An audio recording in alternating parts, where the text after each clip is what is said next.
And welcome.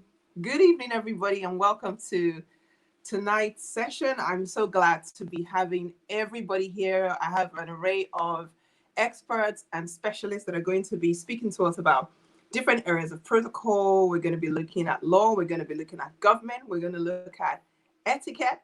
And we really do hope that this is going to be a seminar that is very engaging, intellectually stimulating, and that you actually do leave here feeling very, very empowered. So I want to take the time to thank everybody who has come on live, who is joining us this evening. If I can ask for one thing, wherever you are, if you can please share this broadcast with your friends. If you have your phone, just share it, protocol in government, and then they will be able to join us. The replay will be available, of course. It's always going to be on my page, but please do share.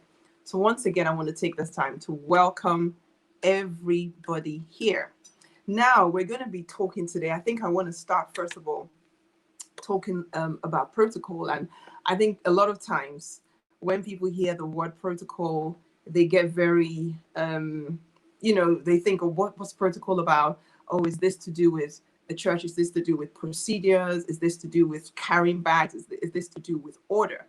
But it's basically just knowing what the code of conduct is for any given situation that you find yourself in. And one of the ways that I always try to sort of encourage people to look at protocol in a positive way is to say apply protocol to yourself. So do you have a protocol that governs your personal life? Do you have a protocol for how you manage your relationships? Do you have a protocol for how you manage your work, your career, your affairs? Do you have a protocol for how you relate with people? Do you have a protocol for your business? See, without protocol, nothing stands. Protocol is like the foundation for everything. If go to visit a queen, for example, there's a protocol that applies. So there's certain things you can do, and there's certain things that you cannot do. There are do's and don'ts. So if you know what the do's are and you know what the don'ts are, then you're in a very, very safe place. And it's about being informed. So I don't want to go too far tonight. It's a topic that I'm very, very, very, very passionate about, because I've learned that when you're a person of protocol, of excellence, it actually has the ability to govern every area of your life, and you can have sustainable results because you've learned to apply protocol in every facet of your life.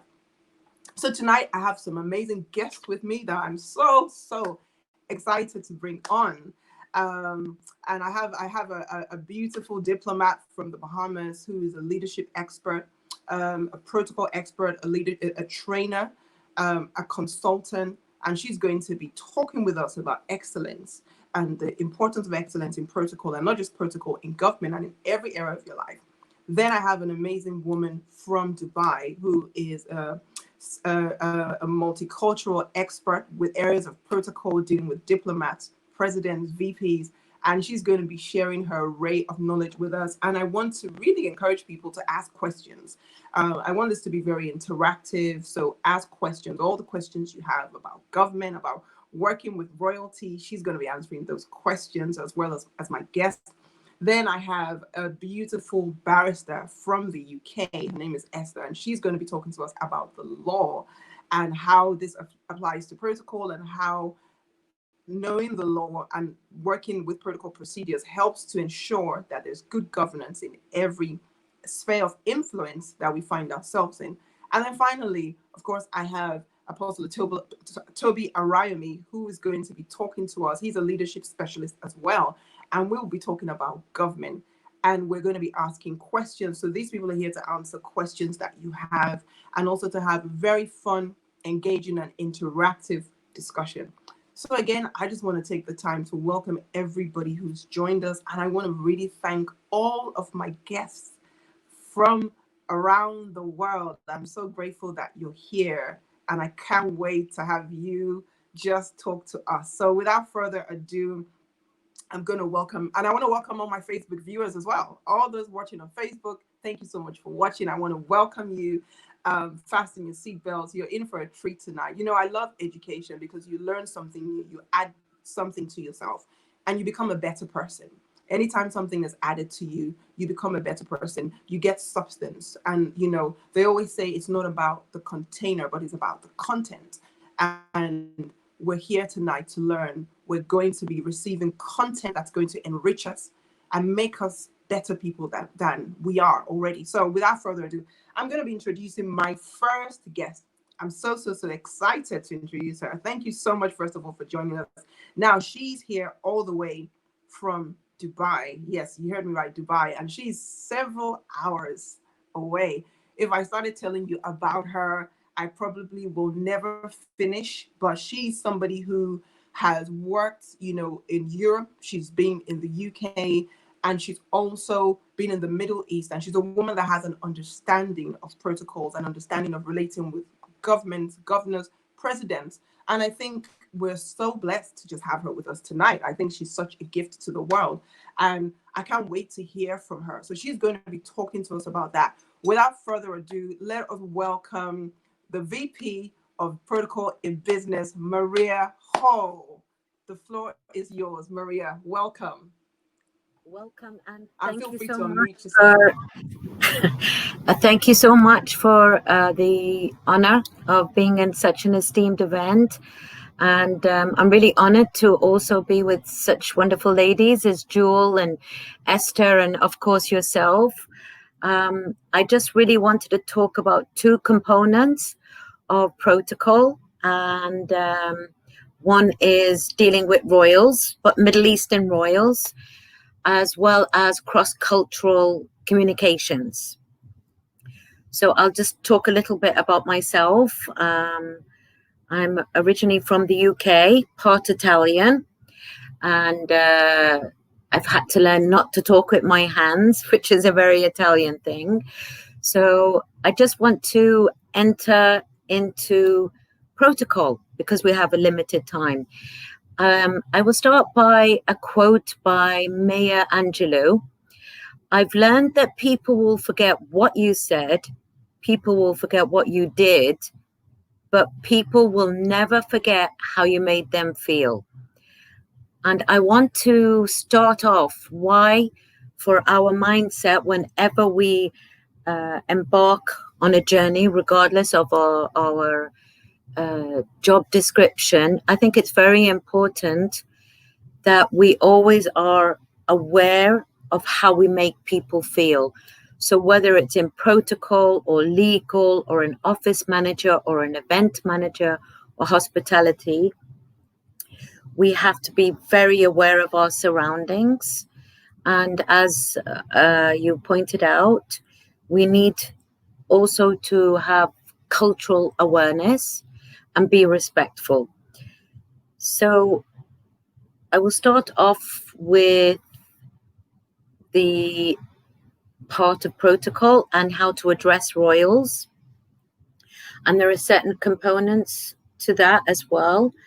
So if you're an office manager or an event manager, or you're working in the diplomatic arena, or you work for a VIP or an ambassador or a consulate or a state governmental, it's very important that you are well-versed, you educate yourself, you are culturally aware about the visitors who will be coming and you will be receiving. So let's start off with delegations and accompanying persons, as it's known, or rather entourages. So I would say, as an ex-office manager working with VIPs and in the palaces, you should be aware of people's flags, and people tend not to pay attention to those very small touches. So I myself had flags from every country and would prepare myself prior to any visit to have a box full of flags and make sure that you have stands, so that when you are receiving people from the reception right through to the receiving meeting room, or the meeting room or the receiving room where you will have the esteemed guests, that the flag is there besides your host country's flag, and it's put in a prominent position and in a respectful way.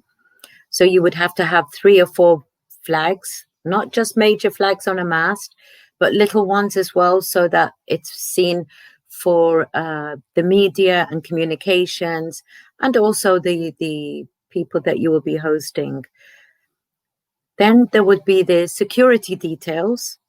So you would want to have the accompanying bodyguards of the VIPs or state or ambassadors or consulates. I'll just refer to them as VIPs moving forward, that they are identified well in advance, and that the information of bodyguards or their security detail is given to you and to the various departments. That if they are fully armed as well, you have to also note that they will be armed. So you would have to have the registration of the arms, and that will be provided to the security that you have, as well as the police and for example, CID. Then again, radios, they would also have to be, because there's certain frequencies. People don't think about these little nuances, but they're very important. So the radios that they will have and walkie-talkies, radio equipment, will have various frequencies. So they should be tested way before. And then we can jump to gifts. Usually, if it's VIPs, the gifts are exchanged. And, you know, these are photographic moments. Sometimes they'll be sent ahead of time, as well as the addressing of royals and titles. So please familiarize yourself with the pronunciation, and especially in the Middle East, because there's a lot of names like Ahmed. Most Westerners will say Ahmed. These kind of things, these little touches are really important. And as you well know, even in Africa and various African countries, some of the names may be longer and hard for your Western counterparts to pronounce. So I think it's very important that you take the time to do your research and do the right pronunciation. So there is addressing the royals in the Middle East. I have a sheet that I shared earlier that I will, post for you. And it's a simple guide. So if you have, for example, Your Royal Highness, in each area of the Gulf, as it's called, which is Oman, Qatar, Saudi Arabia, Bahrain, United Arab Emirates. So they go by various titles, such as Sultan of Oman. In UAE, it would be sheikhs and sheikhas for the females. In Saudi Arabia, it's prince and princesses, Amir and Amiras, as well as you still address them as His Excellency or His Royal Highness.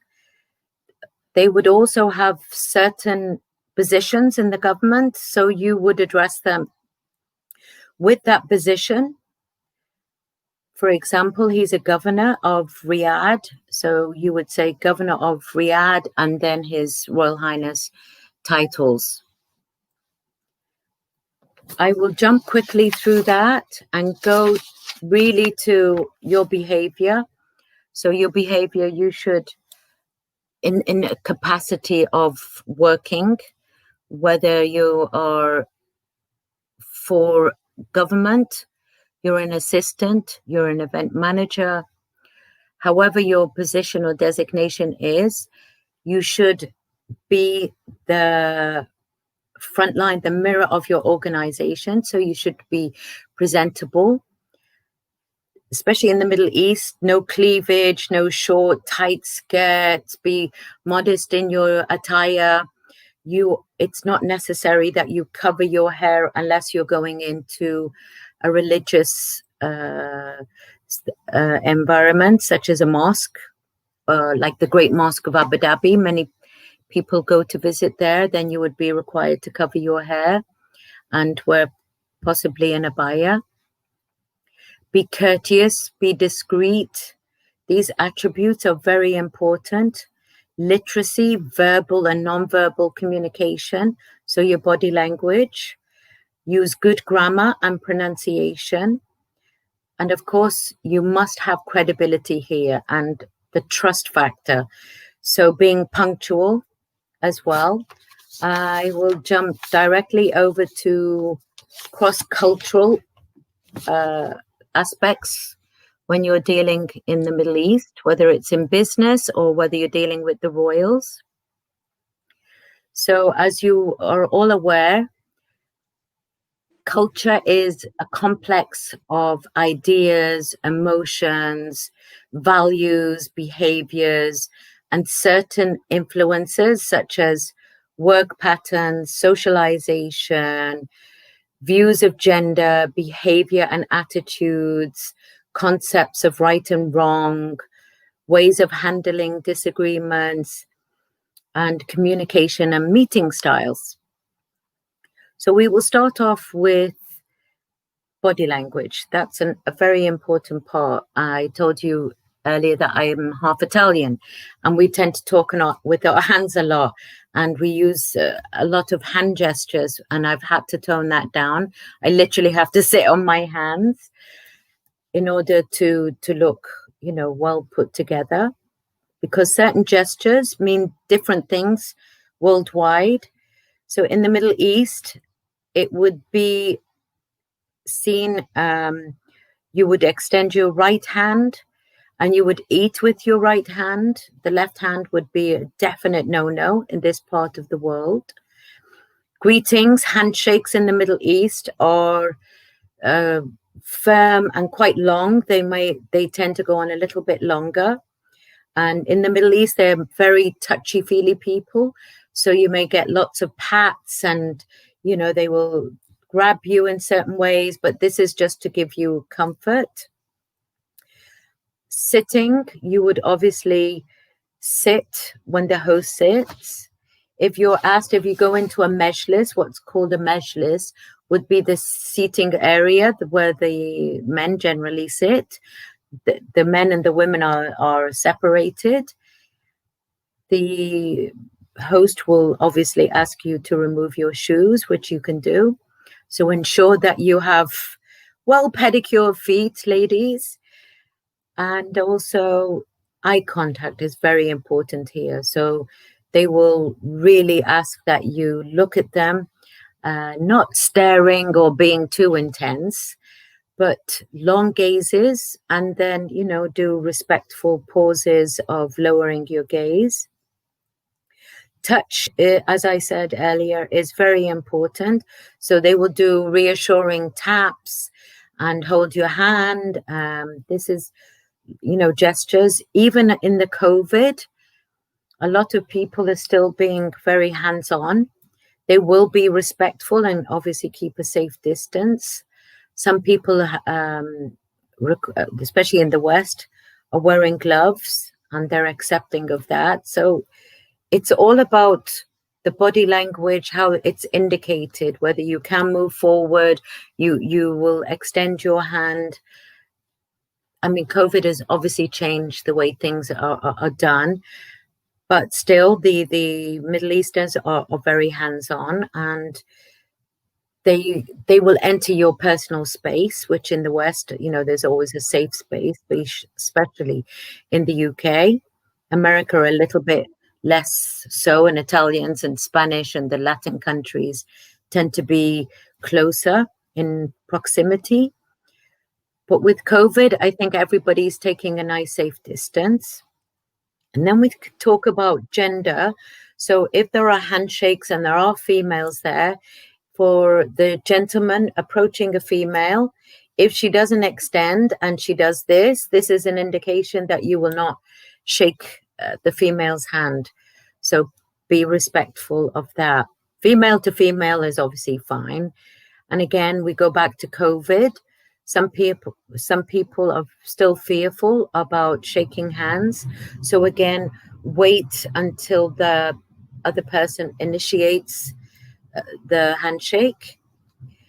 Now we're going to go to some of the suggestions. I would say, I would suggest that if it is a VIP event or dignitaries or governmental, it's well worth investing in an interpreter.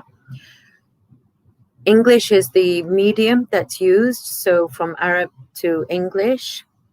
And if people are not comfortable totally in English, then again, if you want to just go straight across from your language to Arabic, then invest in a translator. It's very important, if it's very high level, that you have an interpreter for the intricate aspects of the meeting on hand.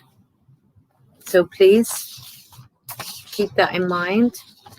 Prior to going Now, Maria, yeah, sorry. Maria, I had a question for you. I mean, gosh, I'm just blown away because I never knew all these things about when you're dealing with VIPs from the Middle East. So I had a few questions, some things you said, I was like, wow. Now, tell me, what is the solution if you're dealing with a VIP?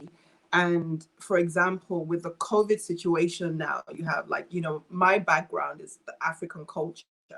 And so with the African culture, there are certain things that we're very particular about, so eye contact is one of them, even though I've lived away from Africa for several years. But I remember growing up, eye contact was something that was very, very delicate. So if you spoke to somebody who was older than you, for example, or a senior person, normally you wouldn't give them strong eye contact because it was seen as disrespectful. So for example, somebody who comes to the Middle East and you find yourself thrust in a situation where you have to work with a VIP or a dignitary, and eye contact, as you've taught us, is very, very key. How do you manage that sort of situation in order to avoid an offensive instance? Do you see what I mean? How do you, and then secondly, do Absolutely. you have to You're be a saying about particular way? aggressive. It can be seen as an aggressive stance, right? So I think Right. it's just, I think when you have pauses in conversation, just to be really organic and be yourself. When I said it's very important for eye contact because of the trustability factor. For some people, if you're looking away or you're darting all over the room, it looks that you're not paying attention, and B, it looks like you are hiding something. So I think that's why they like to read a person. And again, I think for you as an African, it's about respect for your elders, and it's the same in the Middle East. So you're obviously not going to hold on to somebody's gaze who's older than you and an elder, but still being respectful and lowering your gaze as if you would a pause in a conversation. I think that's the suggestion. Not staring, but again, making polite eye contact. I hope that answered. Thank you, Maria. That is fantastic. I think I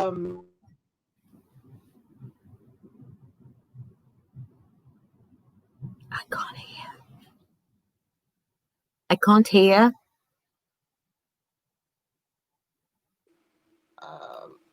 Yes, now I hear you. Yeah.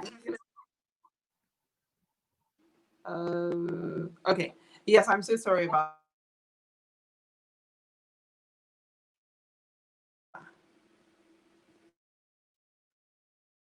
Oh, it keeps muting. Okay, wonderful. No, I'm saying that that's amazing because I've had the opportunity to experience protocol in Africa, and then obviously in America and in Europe, in the Western world. And so it's like a merge of all three. And I know in some cultures, some things are considered as offensive. If you go to some African parents, probably in their 70s, and you're relating with them, and if you're looking in them in the eyes very confidently, some of them may see it as somewhat disrespectful. Whereas in the Middle Eastern culture, when you're dealing in matters of protocol, that is something that is required. And then in the UK, for example, eye contact shows you're confident. It shows strong communication. So I just thought it was very, very interesting when you said that, because it's really an opportunity for people to understand how protocol works in different places. So I have one more question for you before you carry on. Do you because you explained about the handshake, the gesture, the attire, do you have to be, would you say that, so for a person who's never been to the Middle East and they have a desire to be in protocol, if they want to work with VIPs or dignitaries, would you recommend that they go to a finishing school or do some sort of training in order for them to be, do they have to be a particular kind of person? Can you address that just a little bit before I let you go on? I don't think you have to go to a finishing school. I mean, I've actually trained people within 2 hours prior to seeing the VIP that I worked for previously. I would give them a rundown of acceptable and non-acceptable with a little, to do and what not to do, little sort of brochure that can be shared. I can do a presentation or consult prior, but I don't think you need to go to a finishing school. But I think it's very important, whether it's the Middle East or worldwide, that people do their homework and be respectful of the culture. For example, I'll just put it this way. If someone dresses as the gentlemen dress here, they have a national costume. It's called a kandora. It's a long white, you would regard it as a dress, but it's not, with the white and the black igal that's on the top of their head. So if someone, an Englishman comes and he's dressed in that could be seen as being disrespectful and dressing up in his costume and not really fully understanding how to do that. So I think people need to be very, very careful. It's like me wearing a sari and insulting, and I'm wearing the wrong colors, or I wear it in such a way I haven't done my homework. So that could be seen as insulting or derogatory even. So I think it's very important that respect and doing your homework before you go to any country. Even learning some key phrases. I was about to talk about the handshakes and greetings. And like I said, they're very hands-on. But some of the greetings, like Assalamu alaikum, which is peace be with you. Or salam, which is peace. And just learning a few key little words. If I was to say I was to come to Nigeria, I'm sure if I'm to stay there for a week, for example, I would want to learn at least some key hello, how are you, thank you, welcome, because that effort carries you a long, long way. Wherever I go, whatever country I visit, I will learn. If I go to France, I'm going to say bonjour, merci. If people come to Italy, and it just extends to that person that you've made an effort, even if it's only 5 to 8 words, but you're demonstrating to them that you're being respectful and you want to engage with them. And I think that's a very important cross-cultural to learn a few phrases and words. Absolutely. Thank you, Maria. I think that's fantastic. Now, just one final question for you, sir. What do you believe the role of the most important role of the protocol person is, or the liaison person? I know that, you have the opportunity to work with the leaders in Saudi, Dubai, and you work with American, presidents and dignitaries. What do you believe the most key role of the protocol person or the liaison person is? And that's as far as, for example, say you had a French person who was with you, and say that French person may not have been briefed on the fact that there's a certain way that you greet in the Middle East. Now, what is your role if you find that you happen to be in that position, and this person from France, because obviously we know in France they kiss on the cheek. That's how they greet, and they happen Yeah. to greet in that way. So what would you say is the role of the protocol person? And I think it's more in the area where they were not aware that the person that was with them didn't know that, or the person was French, and then they suddenly sort of break that barrier. How would you, what would you say is a good recovery strategy for a protocol person to make sure that things stay balanced? Very good point, especially about French. And also, we've seen even with the British Queen, you're not supposed to touch her or lunge towards her and, embrace her. So I think it stands for the same. For me personally, I would debrief people, and it can take, honestly, you could do it in 4 minutes tops, because sometimes there's last minute, visits.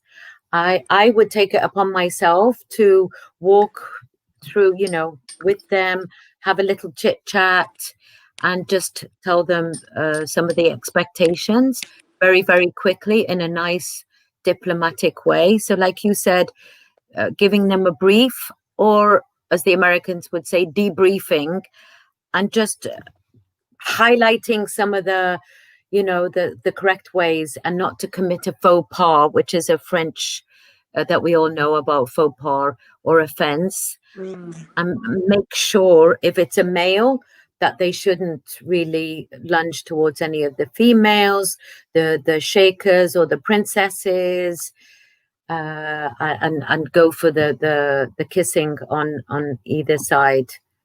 And again, if they were in the field, I think they should know to read body language. But yes, there are people who do faux pas. For example, let's just, it's forbidden to eat pork, for example. So you would do your homework on the Islamic, because there's also Islamic protocols.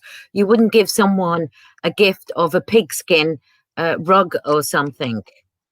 So again, even gift giving, you should do your homework, particularly gifts, even colors in some countries, and or symbols. For example, in China, giving somebody white is seen as death. For them, white is their mourning color. So things like colors and gifts and this sort of thing, the greeting, basic greetings, I would do 1, 2, 3, 4 points, and I would even slip them to do. I would send things ahead to my visitors. I always do. I would even have a conversation. I've been known to stop by the hotel and give them a little brief the night before, regardless of the time that they arrive. So it's about thinking out of the box, and it's about stepping outside of your role and trying to, to see forward the possible faux pas. So I as a person, would go to their hotel and give them a quick debrief. Right. Or alcohol. Do not bring That's alcohol. fantastic. Yeah, don't bring alcohol to meetings. My goodness, how many times people have brought bottles of champagne or wine. French people, I won't say in which positions they were, but in the high profile meeting, bottles of champagne and beautiful wine from the 1970s, circa blah blah. And you just say, oh my gosh, because even if the person, the VIP, does drink, he loses face, because he has to be seen that he's not drinking. He's a practicing Muslim, and he's not actually drinking, and therefore you can actually cause a grave faux pas with that, and it can actually shut down the meeting. So you should be careful about the religion. If I'm going to India and they're Hindu, you have to be careful about symbolism and colors. So it should be the same coming in to the Middle East. Be careful about gifts, colors, and particularly your attire. So not wearing, cleavage, too much cleavage showing, being modest as you would in any occasion. Oh, and another thing, Wow, that Yes. is fantastic, Maria. I did want to just touch I upon wish we could something. have you for 2 hours tonight. Sorry. I think Yes, I've please gone do. over my time. I'm really, really sorry. That's okay. Go ahead, please. Yeah. The first thing that people talk about here, let's say he's a VIP, they start asking about their wife, which is obviously in distaste to hear. You would not start talking about the wife, and I've seen some British guys from an oil and gas company, telling rude jokes or talking about the wife and is she beautiful. I've heard Middle Eastern women are beautiful, and just like crossing the line. So you have to be very, very careful on Right. stepping on those kind of toes. So always try to keep conversations to children or education. Talk about safe subjects. Definitely don't talk about politics at all. Fantastic. Wow. That's it. Wow. Maria, thank you so much. I'm still going to come back to you because I have a question for you, but because of time, guys, let us appreciate Maria. Your session has been brilliant. Like I said, I know there's so many people watching now, and understanding Middle Eastern protocol and just Middle Eastern culture is so important for all of us because a lot of people travel to Dubai, to Saudi, and it's nice for us to understand how the people are so you know how to relate with them. And we want to thank you so much for just taking this time, precious time, to share your expertise with us.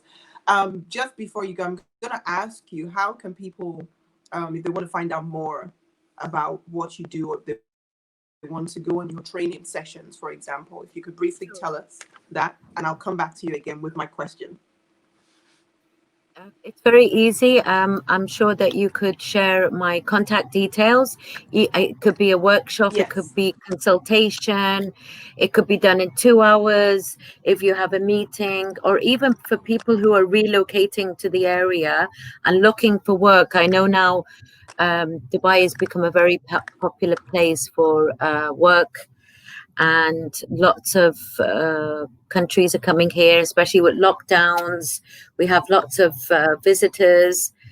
So the Middle Eastern are really misunderstood, and I really want to emphasize that. There's lots of Mm, bad press. They're very hospitable. They're very cultural. They are very kind-hearted. They really, really go out of their way to accommodate people. Their English is really good. They're educated. The women are in the forefront, so women are not played down as the media would say. You have women in great positions.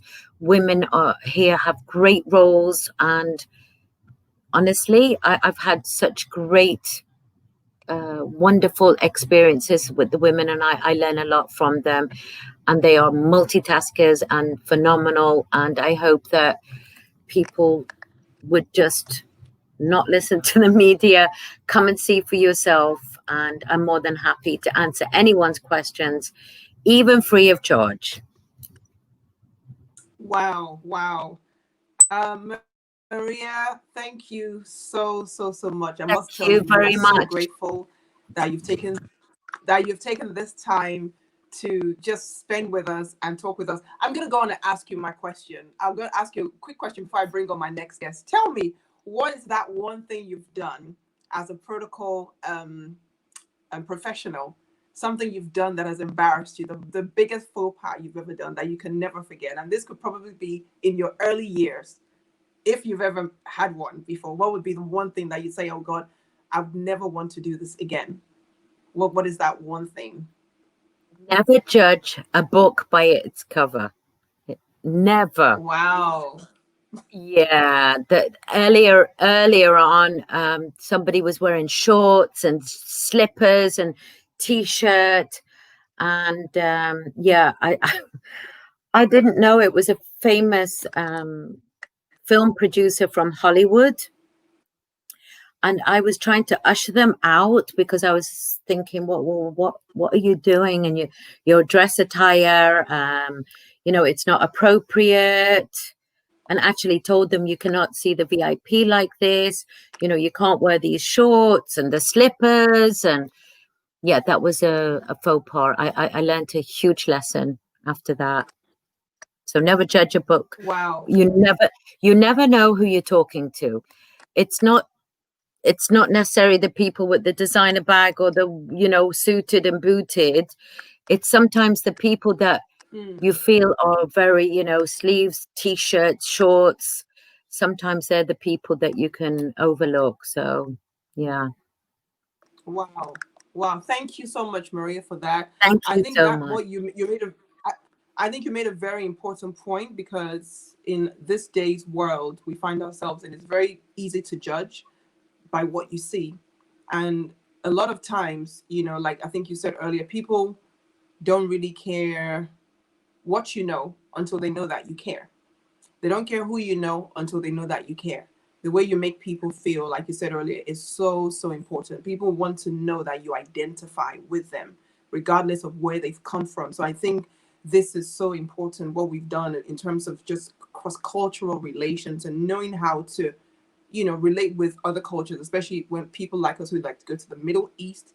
And, I believe everybody here is a king and a queen.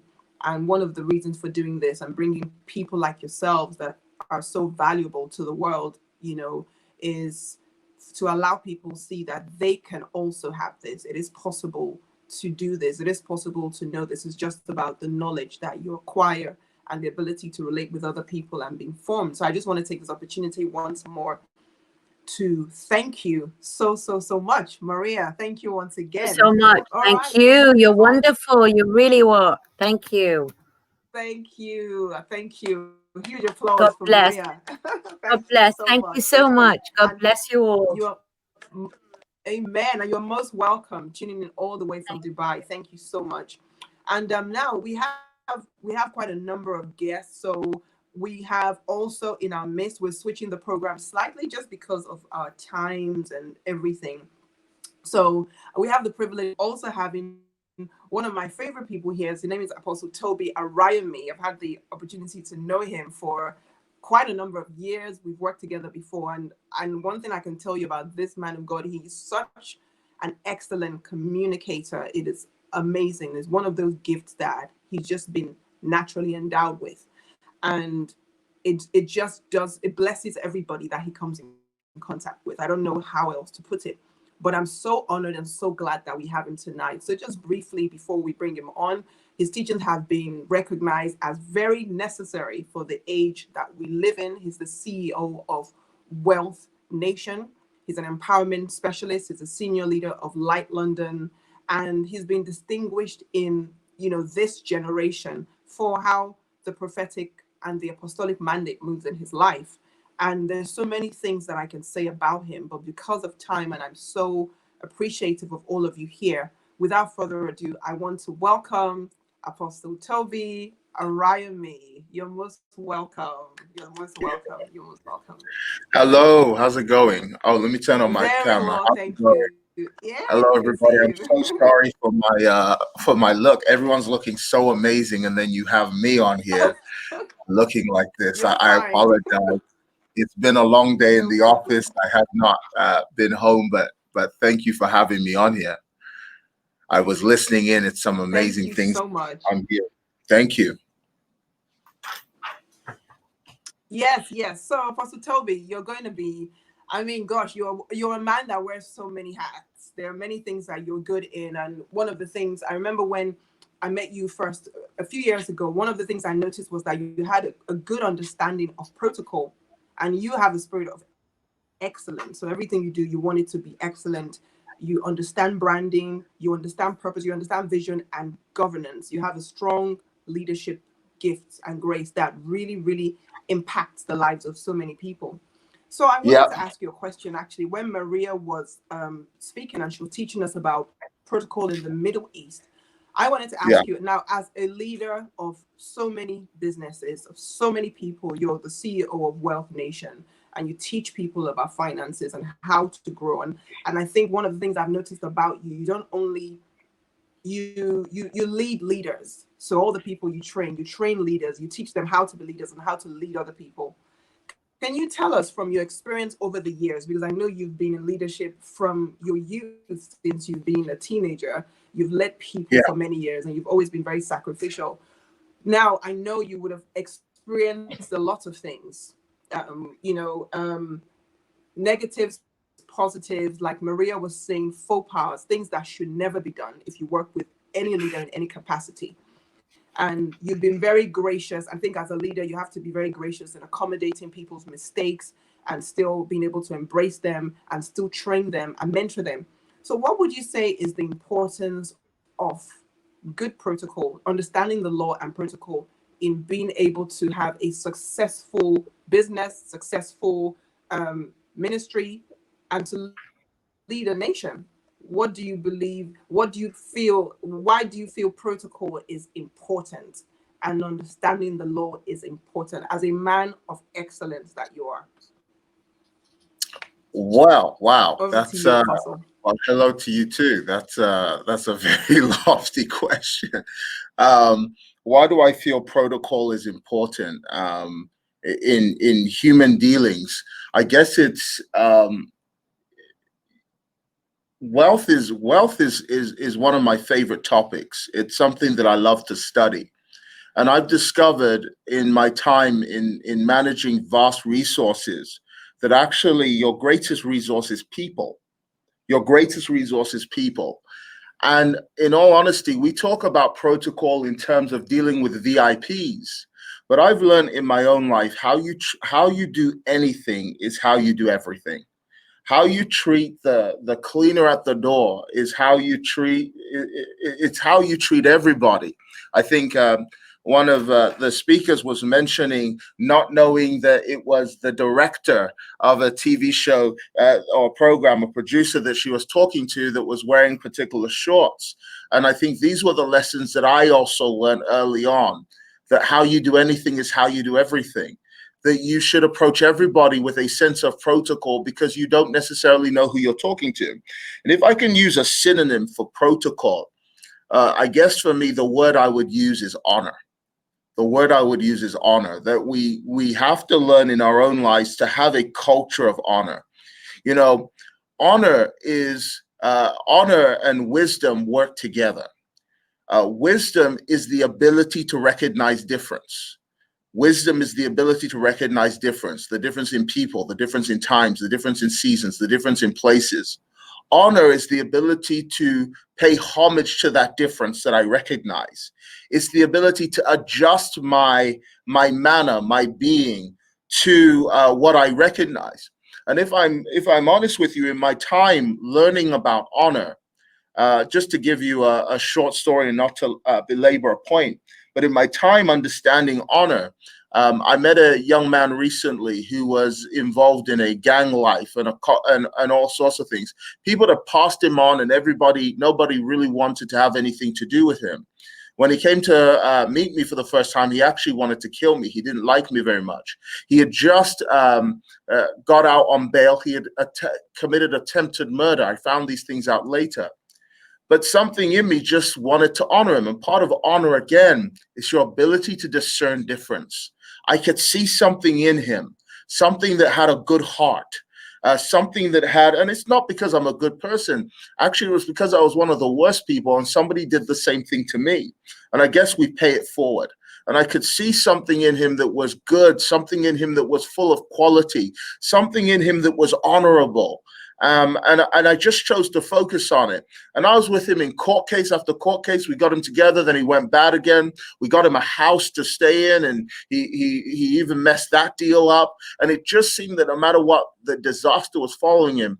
But through the understanding of protocol, which to me is honor, it's a culture and it's a life of honor. Through that understanding, now that young man is one of my top business people, establishing some part of our company right now in Spain. He's turned his life around. He's been drug-free for many years, and he's utterly transformed. Now, if honor works for somebody who society would consider to be the least, then I can see the same principle operating for people who are we consider to be up there in society. Now, I've met some of the wealthiest people. I've met some of the wealthiest people. And I realize even amongst them, there's some insecurities. There's some areas that haven't been honored on the inside of them. There's some areas that haven't been respected. And so for me, when I meet, you know, somebody, let's say somebody was to meet a really beautiful person and say, oh, you're beautiful. That's not honor, because they hear that all the time. It's the ability to recognize that difference and the ability to adjust your life and build the procedures around the difference that you recognize. And that's what you call, and to the next extent, that's protocol. Protocol is then the ability to build in the necessary environment to preserve that person's honor. That might be in the means of the administrations that surround them, the ease at which people can access them or not access them, the procedure that goes behind that access to protect their sensitivities. But to me, the undertone of protocol is honor. It's a life of honor. And I think honor is the most miraculous thing. I'm sad today to see what's happening to honor. That's why I like traveling to other countries like Dubai that's been mentioned, like Saudi Arabia, like Kuwait, like Nigeria or Ghana or China, where honor is still part of the culture. I feel in this side of the world, we have relics of honor. You know, and things are becoming so colloquial that my problem with the colloquialism of life and the level playing field that the illusion of equality provides is that we are now, we're going to lose succession. And by that, I mean, only in protocol and only in order can you establish succession. When, authority flows down. And so we lose the culture of honor. We lose the culture of submission. We lose and submission has nothing to do with you not having a mission. It just means you recognize that it's part of a protocol. It's part of an order. And as you honor that order, you get lifted. But we've lost that today. Instead, we have this insecure movement of pulling things down to get my name up. And I'm scared for the world, because without this protocol, without the ordinances or order and structure, society starts to give rise to the kind of environment that creates anarchy. And I think that we're slowly approaching that. If you look at the political climate today, we're slowly approaching it. And you might say, well, Trump created it, for example. No, I think Trump exacerbated an existing issue. Trump only pulled a spot to the surface that was laying underground for a long time. And wouldn't you rather it was above than under? There's questions to say about that. But I hope that answer, in my rambling somewhere, I answered your question. But I feel that that's the importance of protocol and order. We have succession in protocol. We have aspiration in protocol, because if we don't recognize greatness, we have nothing to aspire to. And social media has become the platform of dishonor. Cancel culture has become the culture of the day. We love to build heroes down just to knock them down. We love to build them up, just to knock them down. And you see that bloodthirst in cancel culture, that people can't wait to tear down anything great, because somehow maybe it makes them feel good about themselves. But I love what you're doing here. I love the heart that loves order. I believe that God's number one obsession is order. That's why we were born.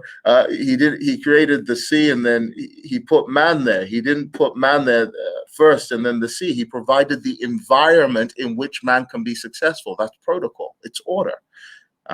So I hope someone answered that. Oh, yes, Apostle. Wow.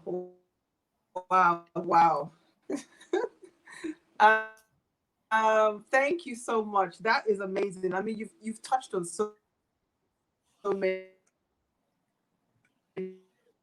things. Order.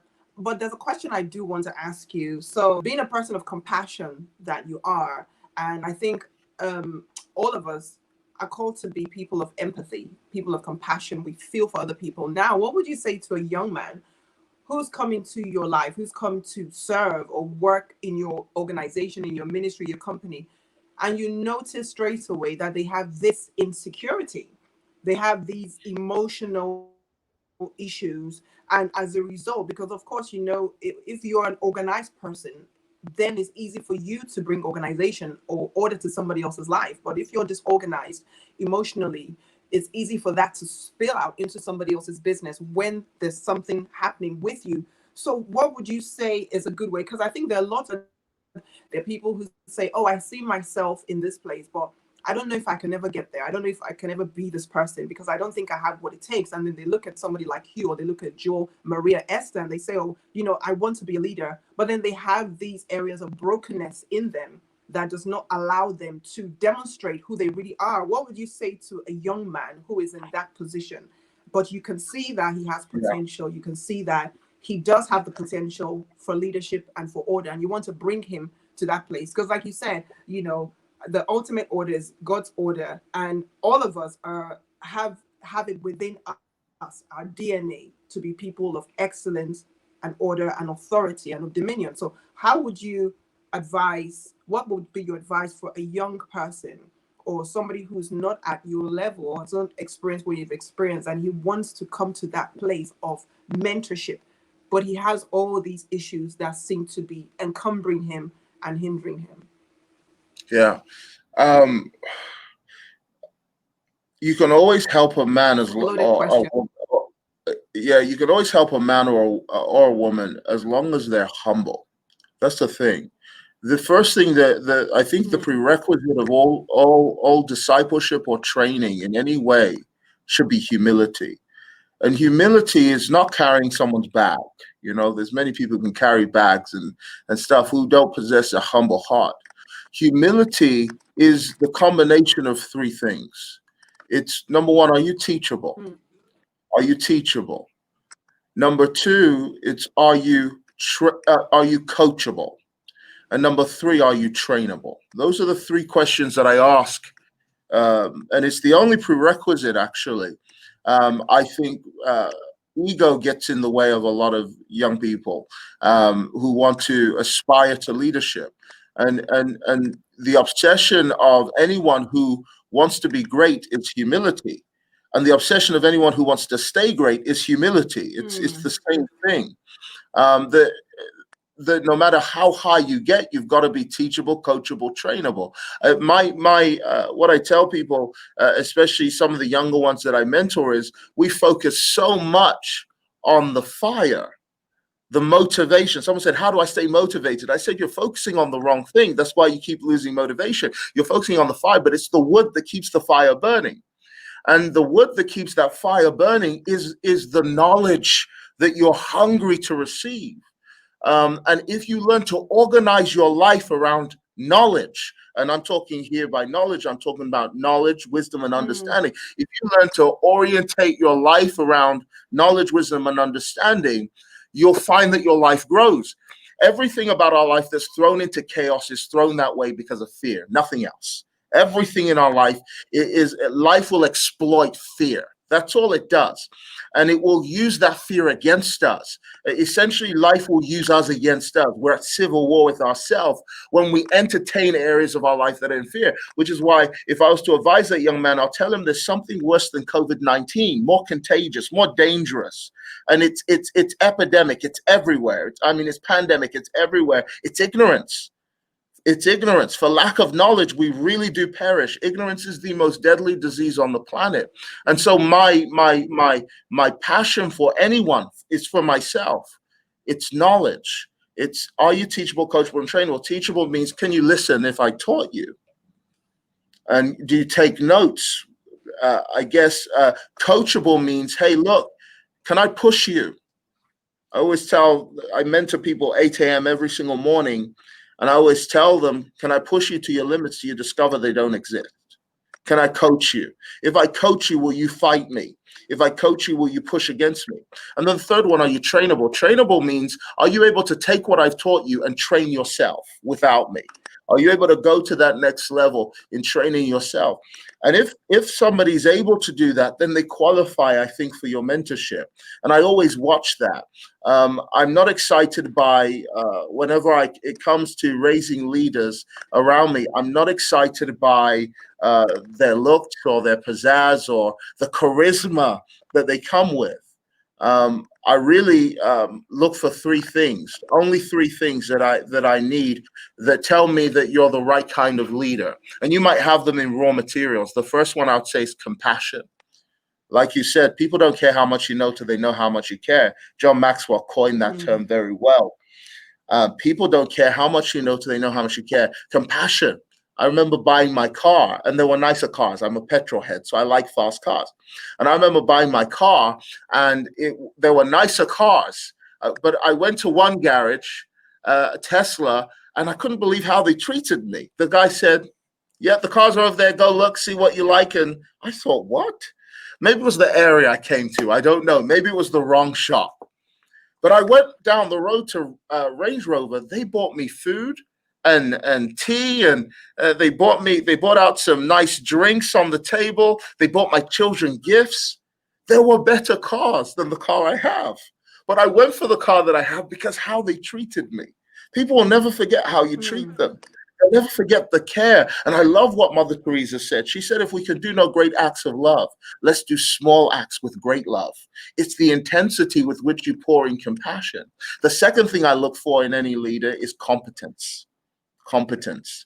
There's nothing more frustrating than somebody who comes to you who has the care, but not the competence, not the abilities, or the willingness to grow competence. And then I guess for me, the final thing that I look for and what I look to develop in every leader is character. And character to me deals with the consistency of the first two. Will you be consistently compassionate and consistently competent?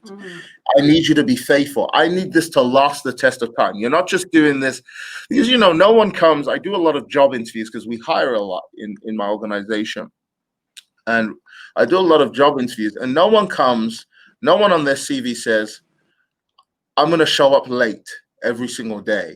I'm going to be the last to come in and the first to leave. They don't say it. No one on their CV says, I'm going to steal the work laptop when I leave. No one on the CV says, I'm going to actually be we had one guy we almost hired who started sending threatening emails because I didn't hire him. Just imagine if we had hired him. It's just, we do the most stringent vetting processes. We try and throw people off because you just said, what would I do if I brought someone into my organization and hired them? I wouldn't hire them. That's the truth. Good companies are only built with good people. Great companies are built with great people. Legendary companies are built with legendary people. A great leader once said, football coach of an American football team who would always win every Super Bowl. He once said, I'm a great coach when I'm coaching the right people. It sounds so simple and so silly, but you have to coach the right people. So I'm always slow to hire. I'm quick to fire, but I'm always slow to hire. I learned that the hard way. I promise you, the wrong person in your organization will cost you dearly. I've lost a lot of money with the wrong people, and I allowed my compassion to override my competence. That's why you need them in equal measure. I felt so much for someone that I just wanted it more for them than they wanted it for themselves, and it will cost you in the long run. I take a lot of time. Those are my protocols. I take a long time before I hire somebody. Yeah. Wow. Thank you, Professor Tobi. Gosh, I know, I'm conscious of your time. I know you left a big meeting to come and join us. I'm so grateful. We're also grateful. We're just like, wow, this is amazing. We could sit here and just keep listening. Let me ask you one more question. What would you tell your younger self? I've had this conversation. And some of the I have mistakes this conversation that you've every night. Yeah. I have this conversation every night. Because every day I'm my younger self. I do reviews every night. I have diaries, and I write messages to myself.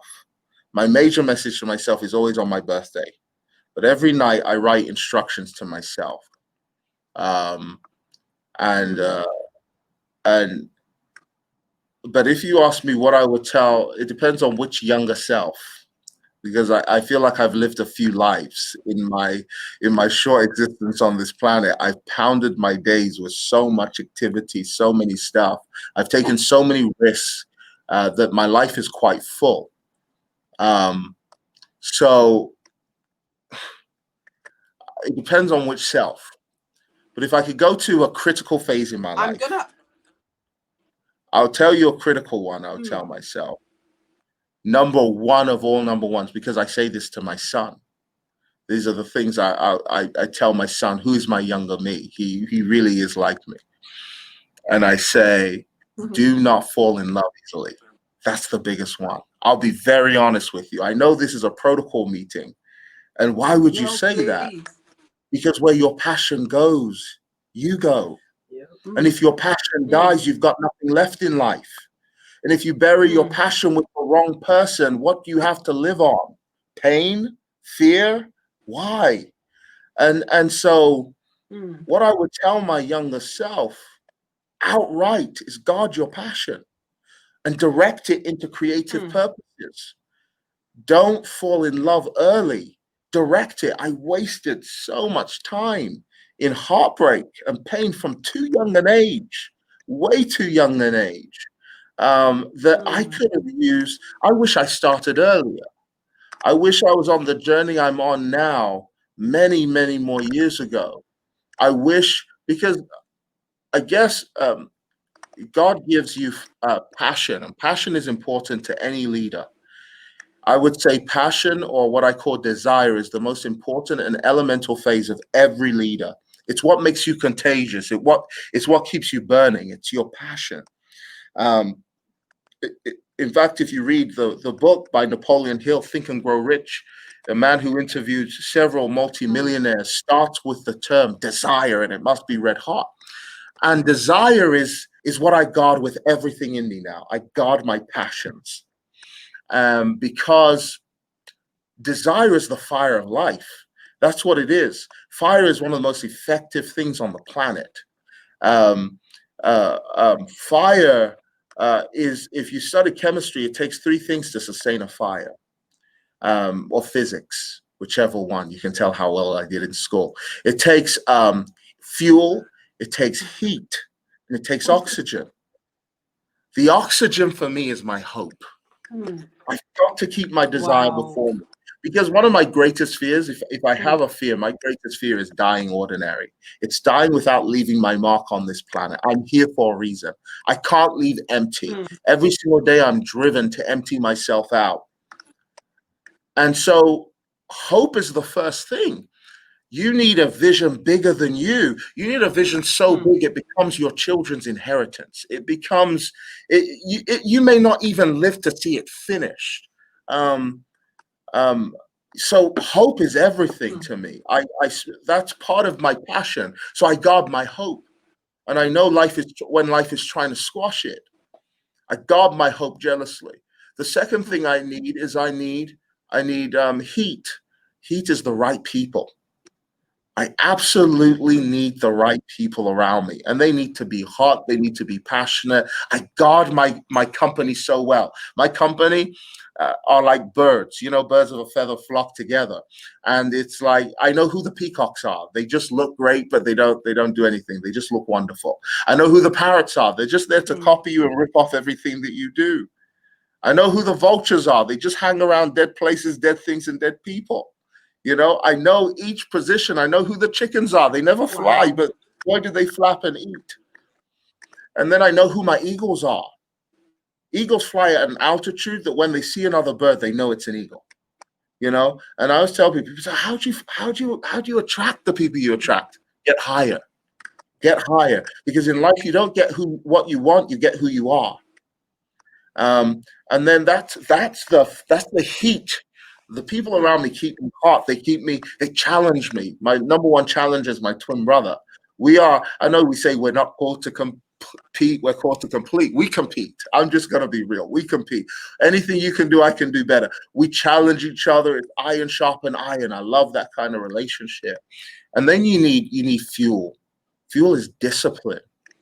Fuel is management. It's discipline. It's the part no one wants to focus on. But the truth is, we don't choose discipline. We choose desire. Desire chooses discipline. You know, you see football players, when they finish playing football, they suddenly get overweight because the desire is gone. The goal is gone. When the goal is there, the goal decides the discipline. I can always tell when people have lost sight of their goals because they lose sight of their discipline. They lose sight of the focus. And part of the discipline is emotion management, time management, and money management.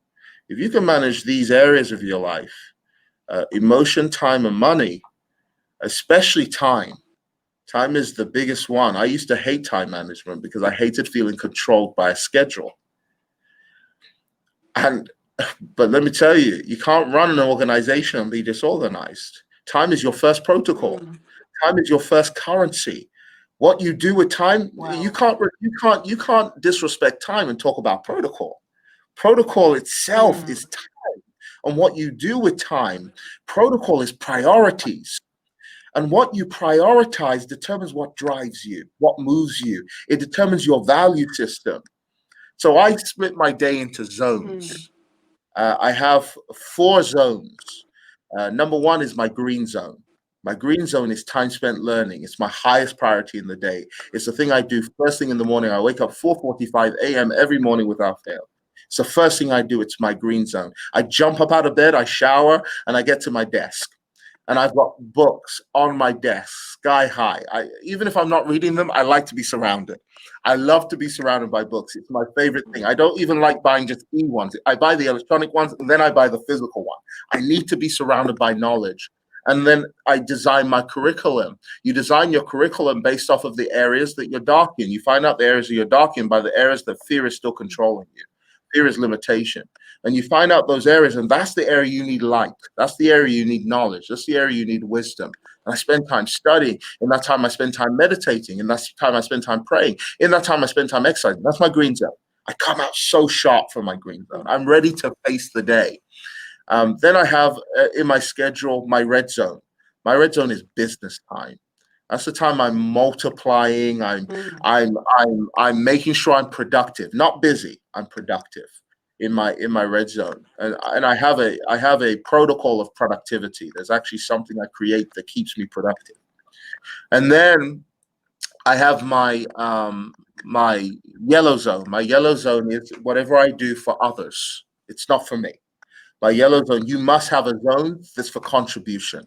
It's for nothing else but whatever you do for other people. Giving is living. It's the secret. And then I have finally, it's my blue zone. My blue zone is pure family time. That's time spent jumping on the floor with my kids. I got 3 of them. And that's just time playing, wrestling with them and having fun with my wife. Those are my 4 zones. And what I do in those zones are determined by certain protocols. Again, if you can't really talk about protocol if you don't understand time. It's one of my deepest studies, chronos, the understanding of time, the one-dimensionality of it, the fact that you can never get it back. Every moment is an investment. Every hour. I have hourglasses in our office and I stare at them because it makes it surreal, more than a clock. It makes it surreal just how little time we have left. It's running out. I can't believe I blinked. I'm a father of 3. I can't believe it's happened to me because just yesterday I was sitting in a classroom making fun of my teachers and being thrown out of the class. I blink and now I'm a dad. I'm going to blink and then I'll be walking my daughter down the aisle. Oh my goodness. You know, I'm praying. I've already started praying for her husband. But I'm praying for that day. God help me, giving away my precious daughter. And then I'm going to blink again. I'm going to be a grandparent. I looked at my hair today. I have gray hairs this again. Where did they come from? One strand growing out my beard this morning. I'm really trying to find products to rewind time. I don't understand, but see, how do we redeem time? We redeem time by leveraging. We redeem time by leveraging. And leveraging is how you leverage money, how you redeem time. Leverage is how you leverage relationships. You redeem a lot of time. You understand that. That's why protocol is such a huge topic for me. That's why I have the protocol of birds in my life, because I know who to leverage, and it's a mutual benefit. It's not usury. We mutually leverage each other. So I know which friends I can call. Say I need an appointment with a big banker. I know which friend to call. And they need an appointment with someone I know. They know to call me. We leverage each other's networks and relationships. Yeah. Wow. I hope my rambling answers questions. I really do. I'm sorry if it doesn't, but I really hope it does. Oh no, you've more than answered the questions, and I think every time you speak, more questions come. But I'm conscious of the time. I have one final question for you, just before you go. One more question. What would you say is the importance of personal protocol? Huge. Personal Huge. protocol in terms of being able to govern. Yeah. Yeah. This is why I said you've got the protocols. Just a short, just personal Yeah, protocol. the protocols you have to have around yourself really is emotion protocols. You have to have time protocols. You have to have money protocols. You have to have people protocols around yourself.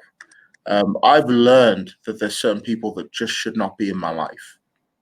I've got quicker at recognizing who they are. It used to take me a while. They used to sneak in somehow. They used to get through the cracks. But now I've become so much quicker at seeing them afar off.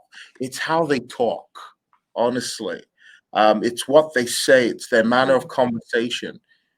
If they didn't adjust around me, they shouldn't be in my company. Do you know what I'm saying? It's not because I think I'm greater or something, but if you don't adjust, part of their signs, when somebody adjusts, it's like meeting the queen and giving her a high five. It doesn't make sense. If you don't have the ability to recognize difference, you don't belong in my company, because I can see your difference. Wow. But if you don't see mine, if you familiarize, I don't like familiarity. I don't like it. And yet I like friendliness. I'm an extremely friendly person. And my mentor is a very friendly mentor, but I always remember who she is, who they are I always remember. I always draw myself back. And I say, Tobi, don't be tricked that just because there's friendliness, that there's no protocol. I guess this is what Moses and God had. They had a friendship, right? But at one point, Moses thought, well, our friendship is kind of cool, so I can disobey God and kick the rock he told me to speak to instead. And God's like, hang on, how did you think we were that close? We're friends, but this friendship shouldn't be abused. And so I think there are elements to your life that you must be protocoled. And again, the greatest guardian of all these elements is time. It's just time. If someone calls you and says, hey, look, I just wanted to kill time, I'll come into your house, that tells you don't have the right protocols. Because someone just said they're going to kill time, they're going to waste it with you. They consider your life the time they kill. And it's just not so. When you guard the preciousness of your time, no one can kill it. That's my protocol. My protocol is my time. The fact that you have to book to see me tells you that I'm productive. That it's not, oh yeah, no one can call me and say, we're going out, do you want to come? I don't do anything on a whim. Everything is booked well in advance. Those are protocols that you put in your life. They keep you safe. They preserve you. They protect you. They make sure you're not in untimely accidents or in the wrong place. You've built protocols around your life, and other people trust you because you're consistent. They know where to find you. They know where you are. They know what you'll be doing. You're a consistent person. So yes, the importance of personal protocol, it cannot be exaggerated enough. And the importance of continual improvement of that protocol, the maintenance of it is also very important too. Wow. Oh my God, Apostle Tobi, thank you. Thank you all so much. I'm so full. Just appreciate listening. you. Appreciate everyone for listening. Really amazing. Come on, guys, let's appreciate him. That was amazing. It's not enough. Thank you. Appreciate you. We're content. We're content, and we have to bring you back another time, because I would love to come back. Such a well of knowledge that we're so grateful to have received tonight. Thank you so much. Personal protocol. Oh gosh, there's just so much. So thank you. I'm so excited. I wish we so much We just wanted to ask, just for your information, where people can find you, of course, on Instagram, Facebook. Yes, so I at know Tobi Arayomi we're on going to put it up Instagram. on our screen, but Yeah, at Tobi Arayomi on Instagram, at wealthnation.tv, okay. at Tobi Arayomi at outlook.com. No, I shouldn't have given that one. At gmail.com, that's the one that I'm more likely to answer. Tobi Arayomi at gmail.com if you wanted to reach out. I believe that's it.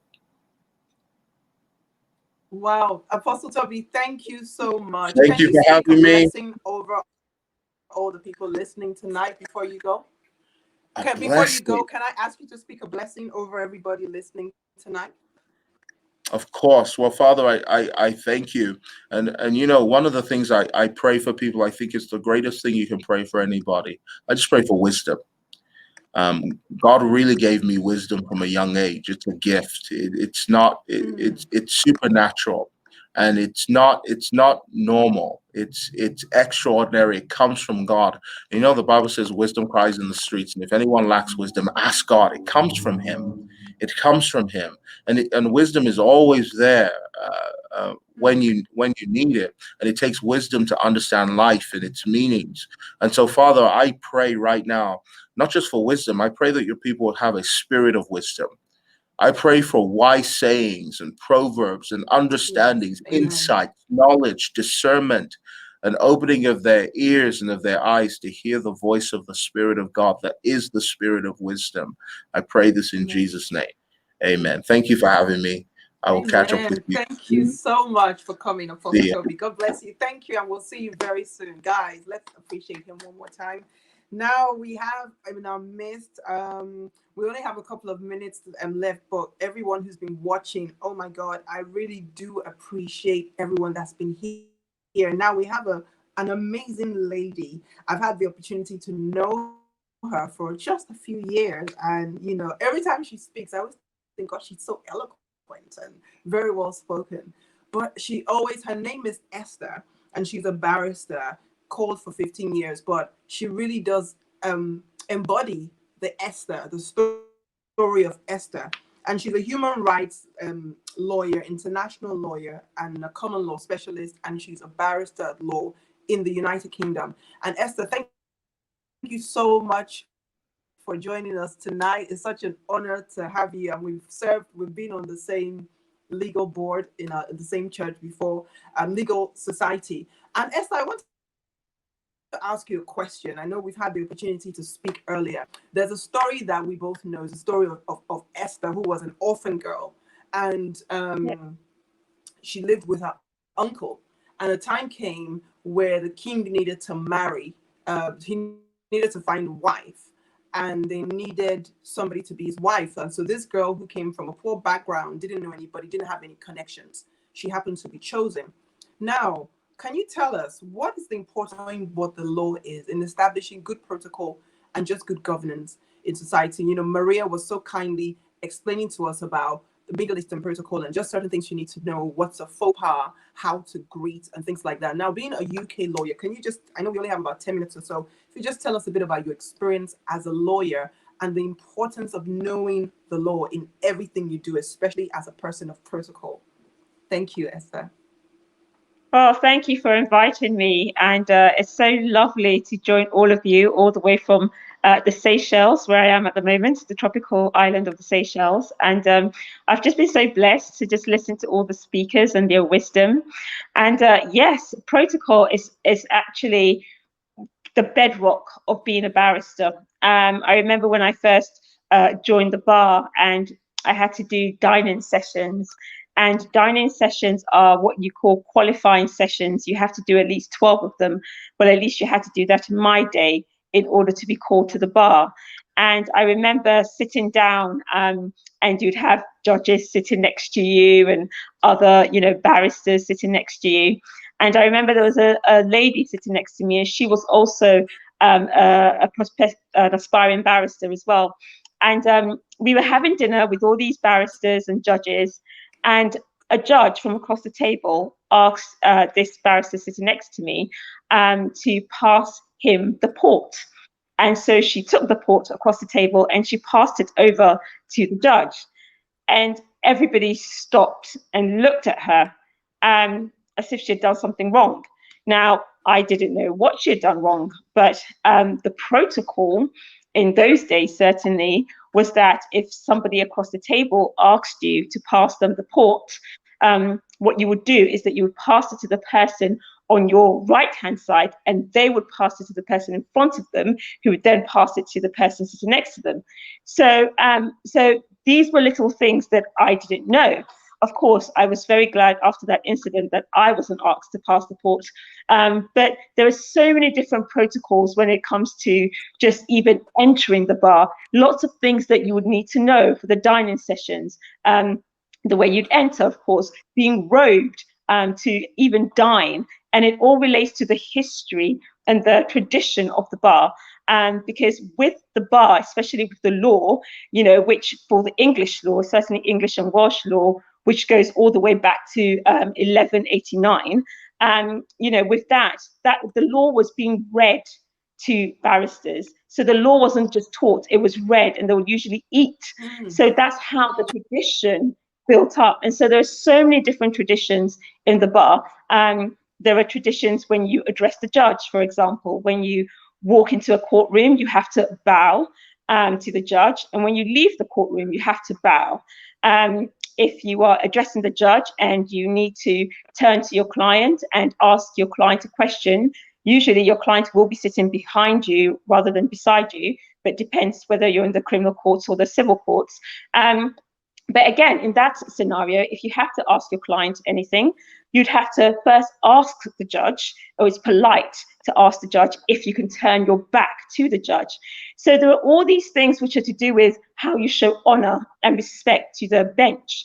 There are ways in which you address the judge, for example, depending on their seniority, for example. So if it's the magistrates' courts and the civil county courts, you would say sir or madam. The Crown Courts and other county courts, you would say His Honour, Her Honour, Your Honour.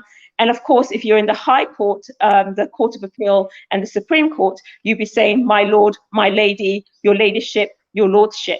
So even with that, all of this shows that culture and that protocol of honour and respect to the bench. So these were all the different things that I had to learn. There are rules about how you dress, for example. For barristers, you would generally find barristers wearing colours that are dark. So grey, navy blue, and black are the colours. Whereas for solicitors, solicitors can be more adventurous, if we should say it that way, in the choice of colours that they choose to wear. So there are different robes the barristers wear to court. Sorry, I'm going to quickly. Yeah. No, I'm going to quickly interrupt you. Just had a question for you. Can you tell us? So I have a legal background as well, and I've worked in the legal field for about 8 years. And I remember when I started, I always used to think, why do we have to wear very dark colors? And so I never found it exciting. Can you just talk a little bit about that in terms of your understanding of the colors and the effects that it has in terms of how you adjudicate, just in general? Did you find that had an effect, just the way people dress, the way solicitors dress, the way barristers dress? Did you find that put a different type of order and respect when people saw them? Back to you, please. I think in terms of how people saw the barristers and solicitors, definitely I saw a difference. Barristers were seen to be more serious, if you like. We were usually robed, especially if you're in the criminal courts. And if you're not robed, you're usually in dark colours, whereas solicitors were seen as more, just freer to dress, still respectful, but certainly they could wear pink and peach. In my day, certainly, especially in the magistrates' courts. But of course, if you go to the Crown Courts as a solicitor, you will be expected to wear dark clothing. I think it's more about how people treat you sometimes when you are wearing a certain attire, for example. But I will say that barristers do wear sort of pink shirts and blue blouses, but in terms of the suit, it's always dark. So it's usually the way people treat you, but it's not really, that doesn't affect how you advocate in court at all. Okay, fantastic. Okay, so my next question will be this. Now we look at the story of Esther, and I like the story of Esther from the Bible, and you always remind me of her for some reason all the time. Do you think that how much of observing protocol did you think played a role in Esther actually becoming the queen? And if you can just briefly talk about the story of Esther, just so that everybody understands, but how much of her observance of the protocol when she, followed the rules and the instructions that she was given, how much did you think that affected her ability to be chosen as the queen among so many other eligible bachelorettes? That's a great question. And I think that the story of Esther in the Bible, which dates back over 2,500 years ago, is actually a really great example of looking at the relationship between the legal system or the law and protocols and your position in society, whether it's a VIP, a royal, or otherwise. And not just in terms of the protocol and how it affected her being chosen to be queen, but the protocol in what she did when she became queen. So the story, and I'll just be very brief because of time, it dates back to a time when women did not have any rights whatsoever. And there was a queen who existed before Queen Esther. Her name was Queen Vashti. And she had been commanded by the king to appear before the king and all his officials and to dance and parade herself before them. Of course, she thought that this was the most undignified thing that a queen could do, and therefore she refused the king's request. Of course, for the king's request to be refused in those days was just tantamount to just disobedience. And so the king was greatly offended by the fact that she refused to come and parade her beauty. She was known for her beauty. And so all of the king's officials basically said, Queen Vashti must be removed from her position and banished from the kingdom, and a new queen chosen. And I know for many women of today, they would be thinking, well done, Queen Vashti, you did very well to disobey that protocol. And one can understand why she didn't want to be treated like some cherished, prized object. She was a human being. But it's, again, protocol is also about understanding the culture within which you're in, just as Maria spoke about earlier on. And the culture dictated that women obeyed their husbands. And it also dictated, even beyond that, that every human being, whether male or female, obeyed the king. There was no choice in the matter. So she forgot her position, and she, I would say, was a little bit proud in her refusal to parade herself. Now, I do understand that she was respecting herself in not doing that, but in doing so, she did not serve any good purpose at all. She was banished from the kingdom. Now, Queen Esther was eventually, through a process of beautification, she was chosen to be queen. Queen Esther was chosen among many other virgins at that time to be part of a beauty pageant. Let's just call it what it is. And they were going to go through 12 months of training of beautification, oils of myrrh, and all of these different beautification treatments. And at the end of it, they would then spend one night with the king, and whoever the king found most desirable, most pleasing, would be chosen to be queen. And so at the end of these 12 months of beauty preparations, and it wasn't just beauty preparations, Queen Esther was being taught on how to address the king, how to stand, how to sit, how to walk, how to talk, how to eat, how to drink. Everything was being taught on how to be a queen. And from what I have researched and read about Queen Esther, it wasn't just the fact that she was obedient, it was the fact that she did it with her heart. She put her heart and soul into making sure that she was as trainable, that she was teachable, that she was coachable, like Apostle Tobi was saying. And so there was something about her that made her stand out from all the others. And the person who was in charge of all of the young maidens chose and favored Esther and gave her lots of gifts, and more gifts than he gave to other people. And so the story moves on. Esther was chosen to be queen. And then the plot thickens when the prime minister decided that he was going to annihilate and kill all of Esther's people. And Esther was faced with a choice. And the choice was she had to go before the king and tell the king and beg the king and tell the king, this evil prime minister is planning to kill my people, and I need you to step in. But of course, there was a law in place. And this law said you cannot approach the king unless he personally summons you to approach him. And when you do approach him, he has to hold out his golden scepter towards you. And if he holds out his golden scepter towards you, you have to touch that scepter. And if you touch it, then you will be allowed to further approach the king and talk to him. So this was the problem. And Esther had not been summoned by the king, but she decided with all of her people from her nation, from the Jewish nation, that they would fast and pray for 3 days. And after 3 days, she went before the king unsummoned. Now, she did this knowing that she was breaking the law and knowing that she could possibly die. But she did it anyway. And when she did go before the king, he held out his golden scepter towards her. She touched it, and she very wisely chose at that point not to tell the king the real reason why she was there. So she told the king that because she knew the king liked having banquets and feasts and dining, she told the king, come to my palace and I'm going to prepare a banquet for you. So she used a lot of wisdom in what she was doing. Of course, the king came to the banquet and said to her, is there anything you'd like for me to do for you? Anything you wish. And she actually said, why don't you come to another banquet and I will then tell you what I want. So she prepared another banquet. She took her time. She used wisdom and tact.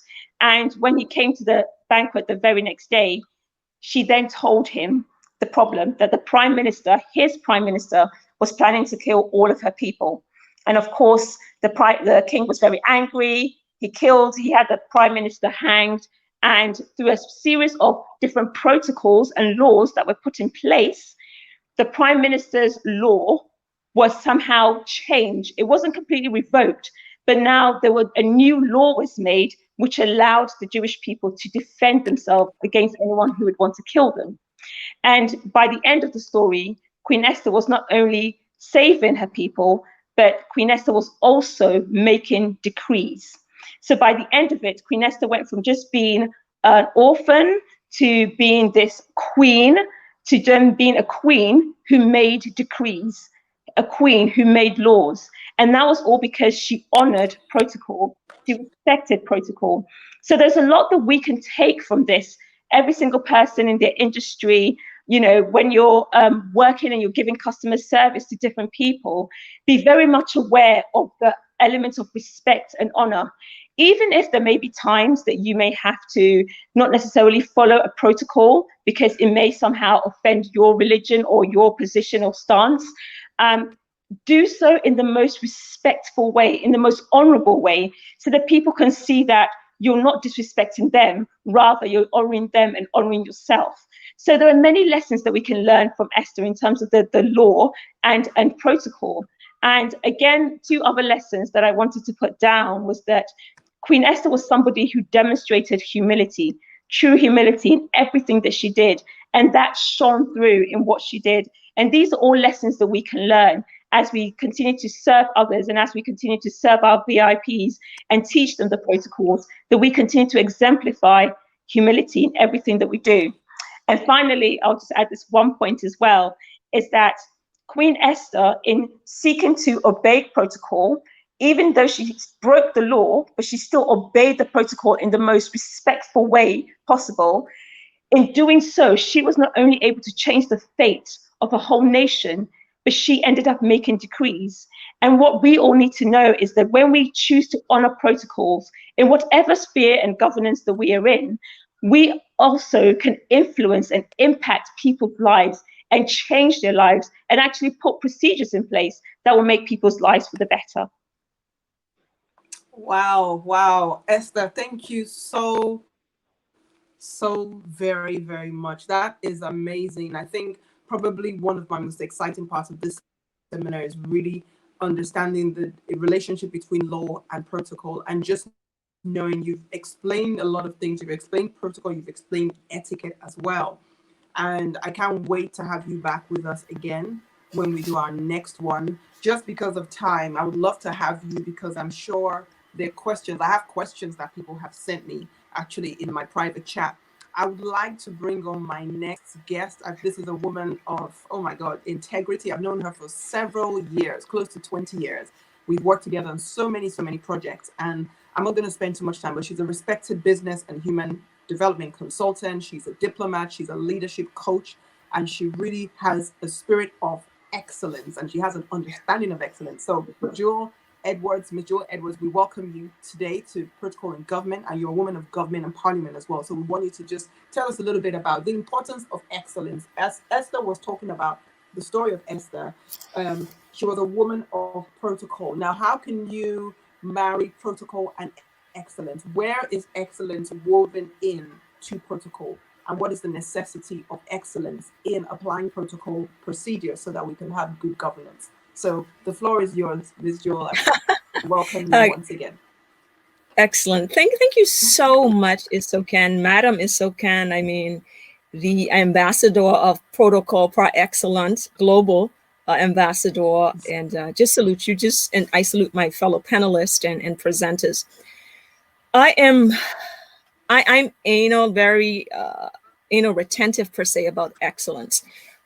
I've coined the phrase that excellence is the only standard. I believe so often, Isoken, we settle for mediocrity. And I'm so passionate, as Apostle would have talked about. I'm passionate about excellence, not settling. I love the quote by General Colin Powell. He said, if you're going to achieve excellence in big things, you develop the habit in little matters. And so excellence is not an exception, it's a prevailing attitude. And that's what General Colin Powell would have said. And so with that said, Madam Isoken, I think we have to really embrace the spirit of excellence. And the thing is, protocol, I should say, proper protocol cannot exist without excellence. And as I've done training of various protocol officers, adjutants, and the like, I always emphasize to them, you have to embrace excellence. And it's okay, and I'm sensitive to time. I think one of the most important components that we're lacking nowadays in this world of change is, like I said, we settle for just getting by. And that's so... I just don't like that, and I just don't agree with that. And so I thought, just as a hope to add to this, what does the spirit of excellence look like? And for me, over the years, the spirit of excellence looks like integrity.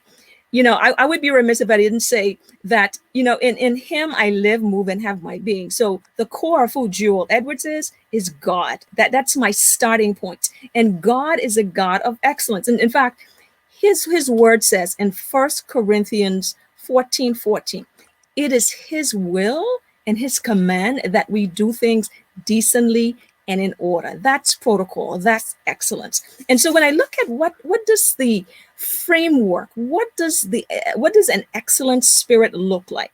This is what I see. I see integrity. I see authenticity. I see loyalty. I see being committed. I see sweating the details. I don't embrace that notion that we should not sweat the details. It's the details that can make or break us. And so I say to all the listeners that are on here, listen, let's sweat the details. Let's be meticulous. Emotional intelligence. Nowadays, so much has been said about IQ, having a high IQ. I beg to differ. And I'll put on my human resources hat. When I hire people, I'm looking for, where is your emotional intelligence IQ? How is your EQ? Having tact, dress how you want to be addressed. Maria would have touched on this earlier in terms of the excellence of your attire.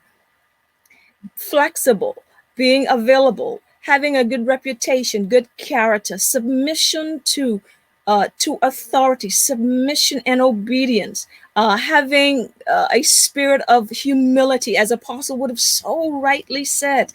I've learned, Isoken and all who are listening, the way up is the way down.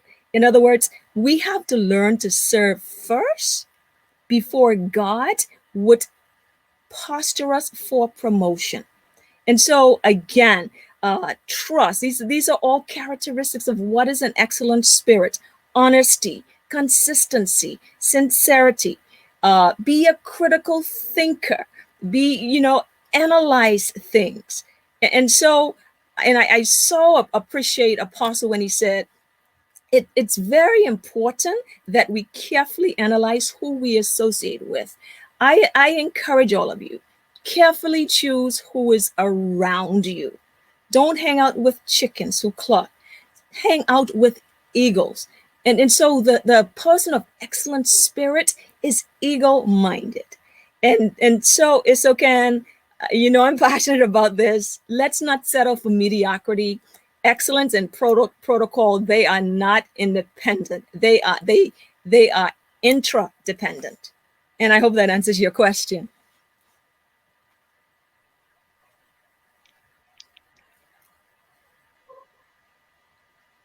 I think you're muted. Oh, I'm sorry. Are you able to hear me now? Oh, yes, okay. Yes, that's yes. amazing. I think one of the things you said, Joel, was that Ms. Joel, is that we sweat the details, and I think that's very, very important. Not taking shortcuts. Now, can you talk about discretion?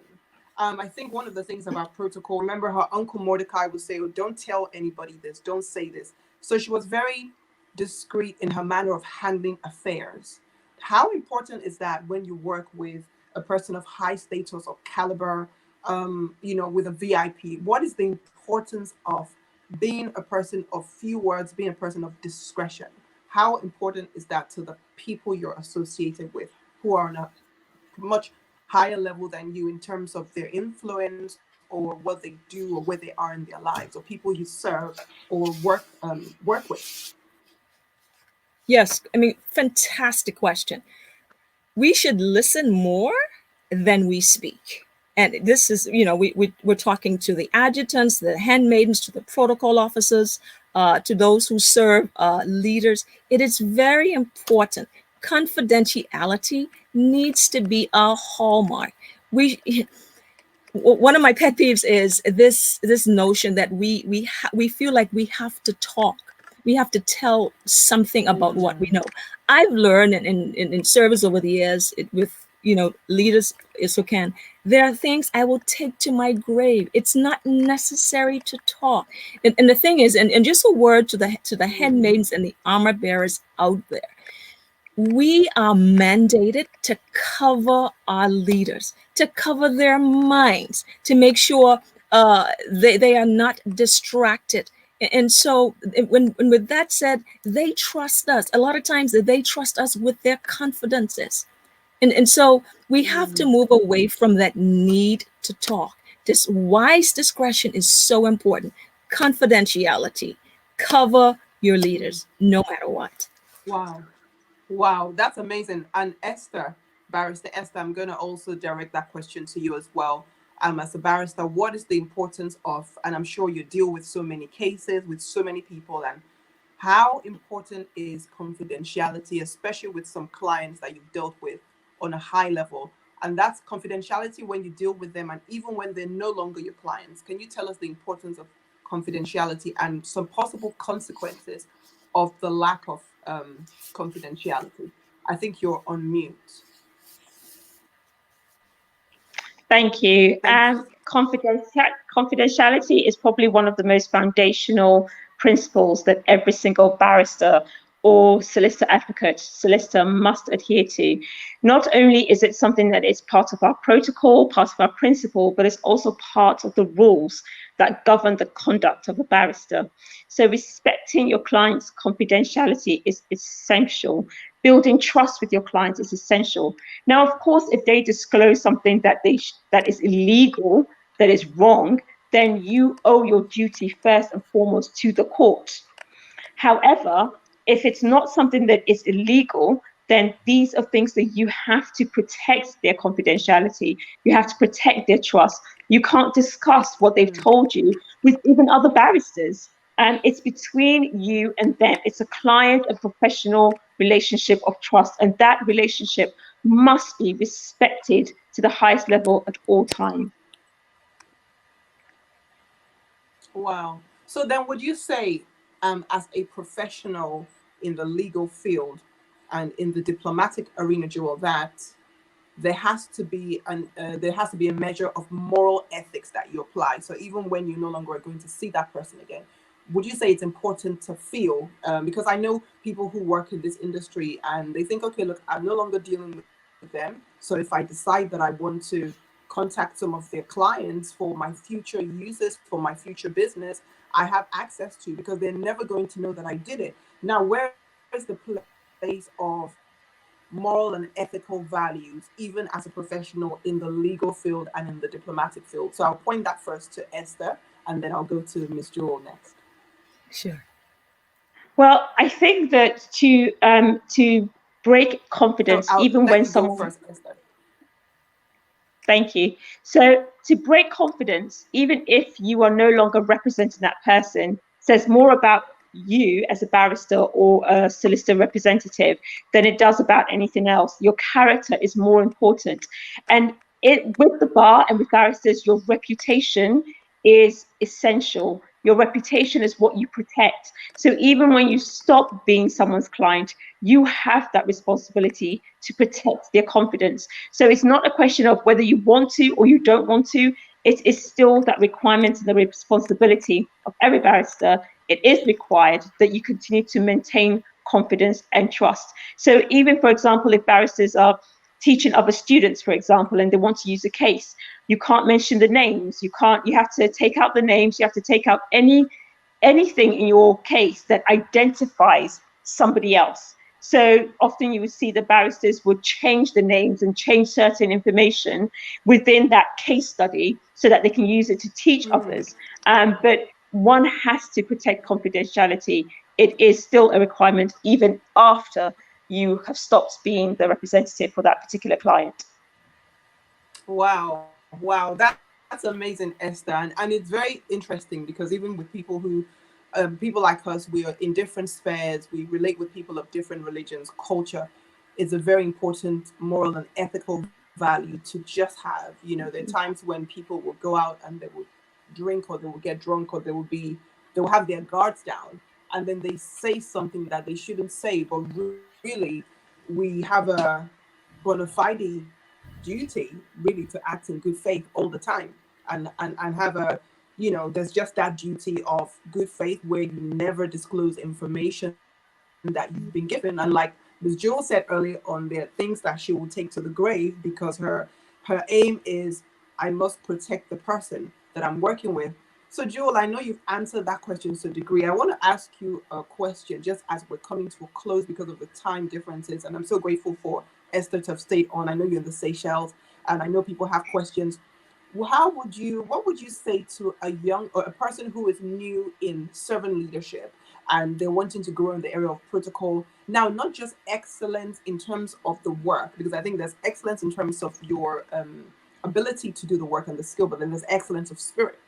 What would you say to a person who is just developing and they've been hurt by somebody that they've worked with before and held in high esteem, but then they're required to maybe go back to a place and work there or go to a similar place and work there, and then they have to trust again? What would you advise them? And how would you advise them to navigate that, where the trust has been broken because they've been hurt? But then, you know, we both know that loyalty is a prerequisite when you're a person who serves or when you're a person who is trusted.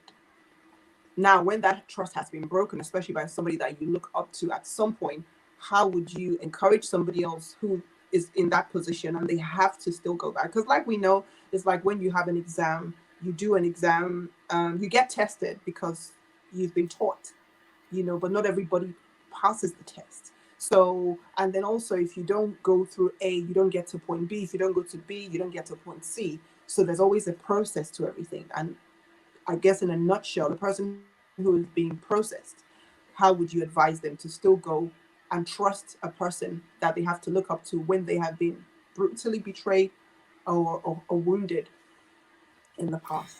Well, what So, I Bruce, Jewel, what, that would be to you. what a very fitting, befitting question. Well, I'm going to answer two ways. Now, if we're talking about ministry, we're talking. I'll answer it from a ministry's perspective.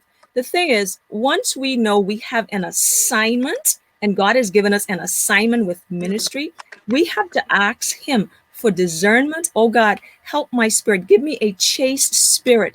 Give me the spirit of forgiveness. Because once we know we are assigned to that person, we have to really pull on the anointing and God's wisdom to help us to navigate returning to a place that has hurt us. The thing is again, all of us have had challenges, and you've said it so right. Many times God processes us through the tests.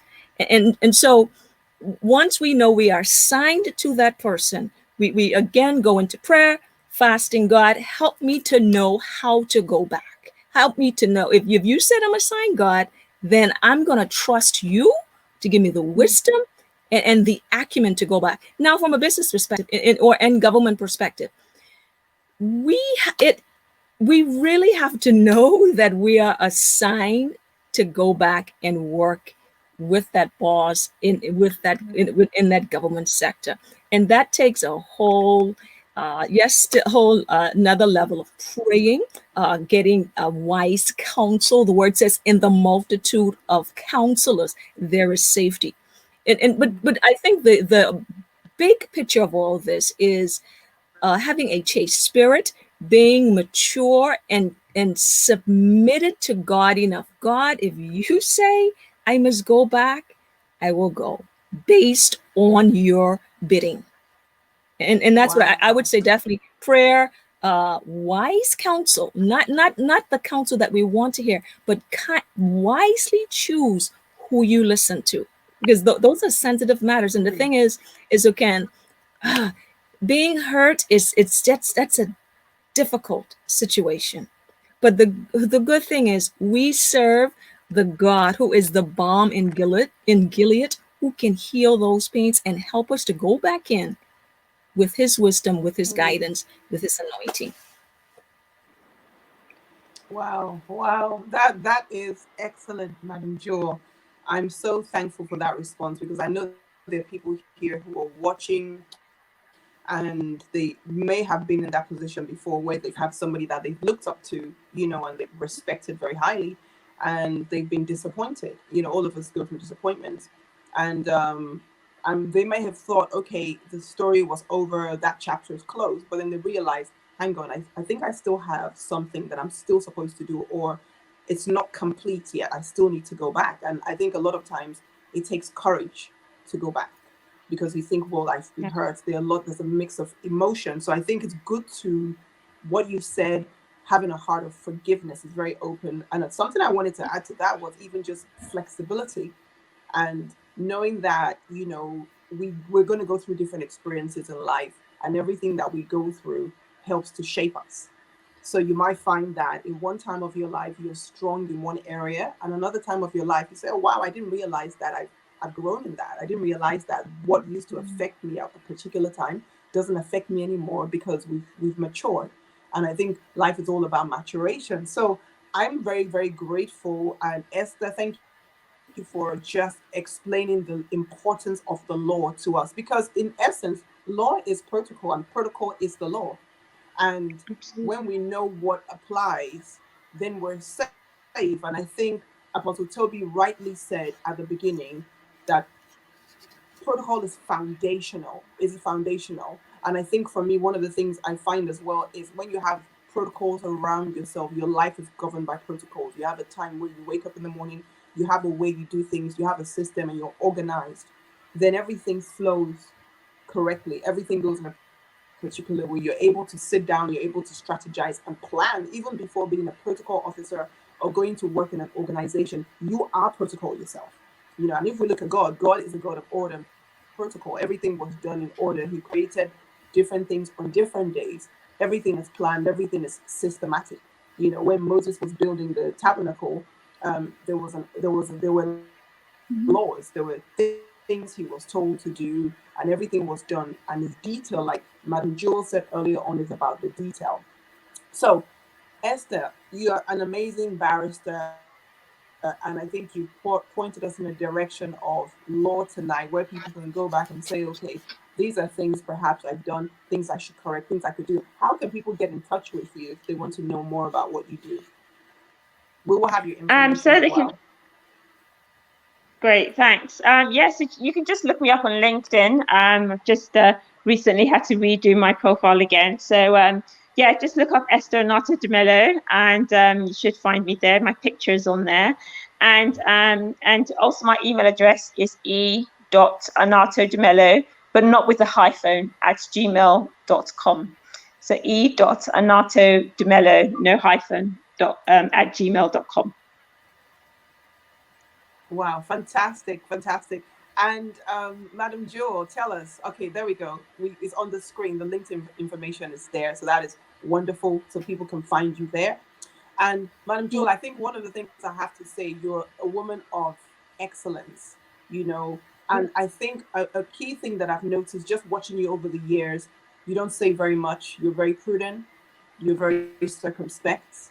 And I think it's very key. You know, there's this scripture in Proverbs that says, wise and discreet servant, a king will be his friend. And people often want to be around people who measure their words. They don't speak too quickly.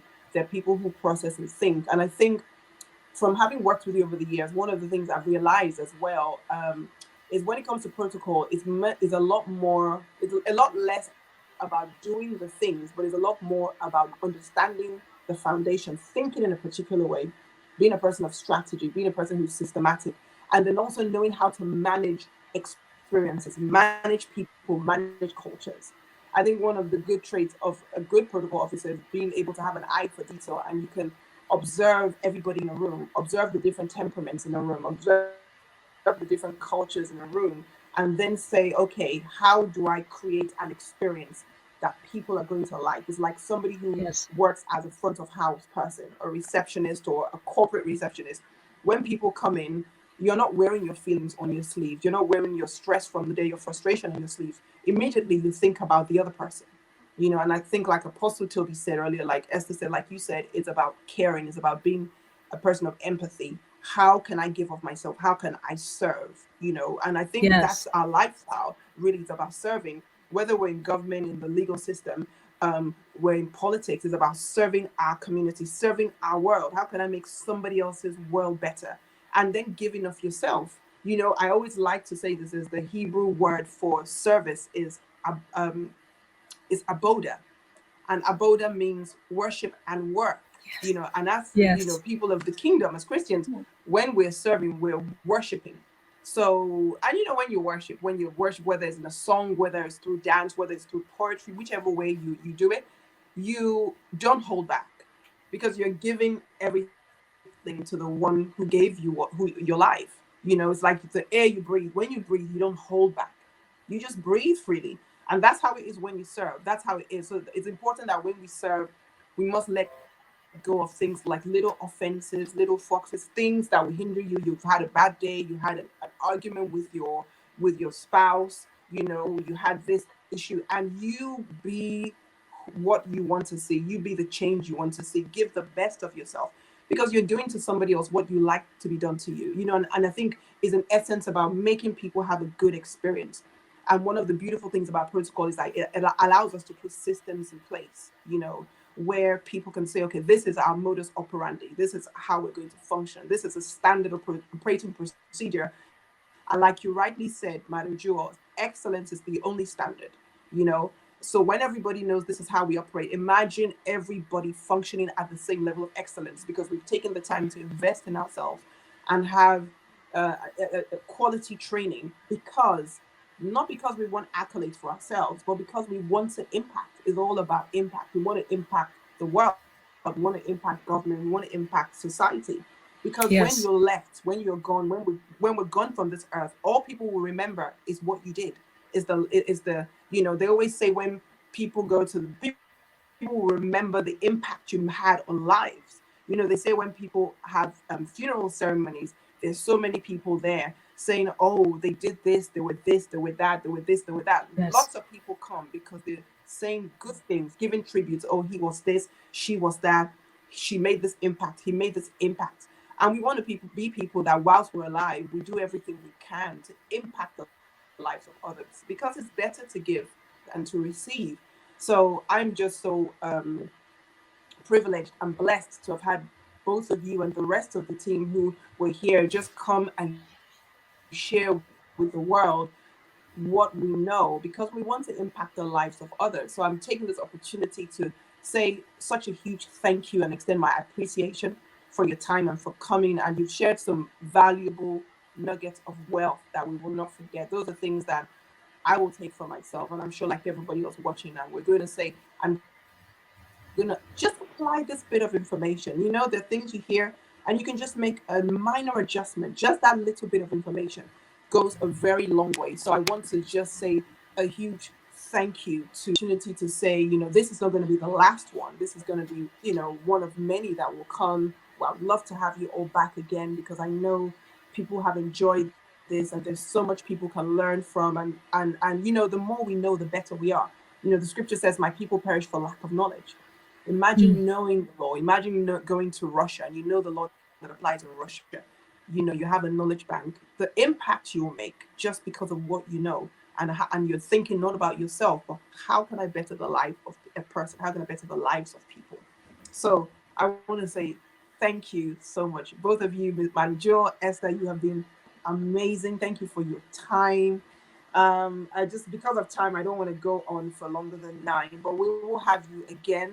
I want to take this opportunity to invite you all to Majestic Protocol Institute. The logo is on the screen here, but it's a protocol institute and school, which I launched in 2012, actually. But we'll be starting online officially next month. So I want to invite you all to the launch, and we'll be learning about protocol, etiquette, hospitality, concierge, and just relationships, managing relationships. And I'm going to have several coaches and people that will be coming just to equip you and empower you. So you can follow us on Instagram, Majestic Protocol Institute. It's or Majestic Protocol. If you check Majestic Protocol on Instagram, you'll find it. It's a very new page. And our event is next month, and on the 27th of February. And you'll be able to see it. You can register and join and be a part of it. Be a part of the culture, learning about protocol, learning about etiquette, learning about hospitality, learning about concierge. Imagine what you'd be like, even if you're in the IT industry, even if you're in the science industry, it's going to make such an impact because you understand the rule of human relationships, and everything rises and falls on relationships. So I want to invite you. And then for the people who have asked about, you know, servant leadership, one of the things Joel mentioned was about humility and being a person of forgiveness as well. Apostle Tobi mentioned humility, and so did Manjur. And I wrote a book called The Servant's Heart, and it's on Amazon UK, and you can learn a lot. I wrote a lot of things based on my experiences of working with high-level VIPs and just being a person that you've seen a lot of things, you've grown through things, but then realize that actually it's not about the act, but it's about the heart behind serving. So the name is here, The Servant's Heart, and it teaches you about the heart and the attitude of serving. You can get it on Amazon. And Help is my latest book, and it's called, it's basically a guide for a first-time leader's assistant. So if you've never served a VIP before and you've been thrown in the deep end, which was the experience I had, you can read that book, and if you can travel with it, and if you don't know what to do and you're with a diplomat or you're with a president, you're with a governor, you can just get some little nuggets from that book that I hope will be able to help you.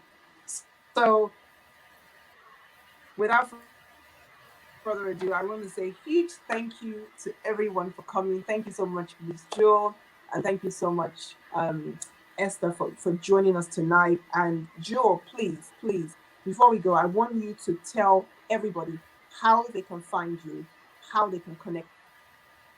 Okay, sure. Actually, I'm on Facebook, Jewel Edwards, and of course, Instagram and Twitter, Jewel R. Edwards. And of course, they can email me directly at Jewel R. Edwards with an S at AOL.com.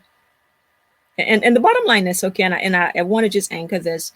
It is a privilege to serve, you know, and it's a moral imperative, I know, for me, to serve with excellence. And hopefully that's the message that goes out today, that we don't compromise who we are, but we serve with excellence and integrity. So we're just grateful for this opportunity. Thank you. Wow, thank you so much. Thank you so much. And it's been my honor and privilege to just have to share this platform with you all. And I look forward to another time where we can do it again. So God bless everyone. Thank you all for those who have stayed with us, that have hung in with us and hung out with us and stayed here. This is my Facebook page, Isoken. My Instagram page is official Isoken. And this DJI Concierge Services, that's our page on Instagram as well. So you can find us there, and we'll keep you informed with everything that we're doing. So from me to you all, God bless you. Have an amazing evening, and I hope that you have left here empowered, strengthened, and refreshed. Until next time, bye-bye for now. See you Bye. soon. Bye. Bye. Bye.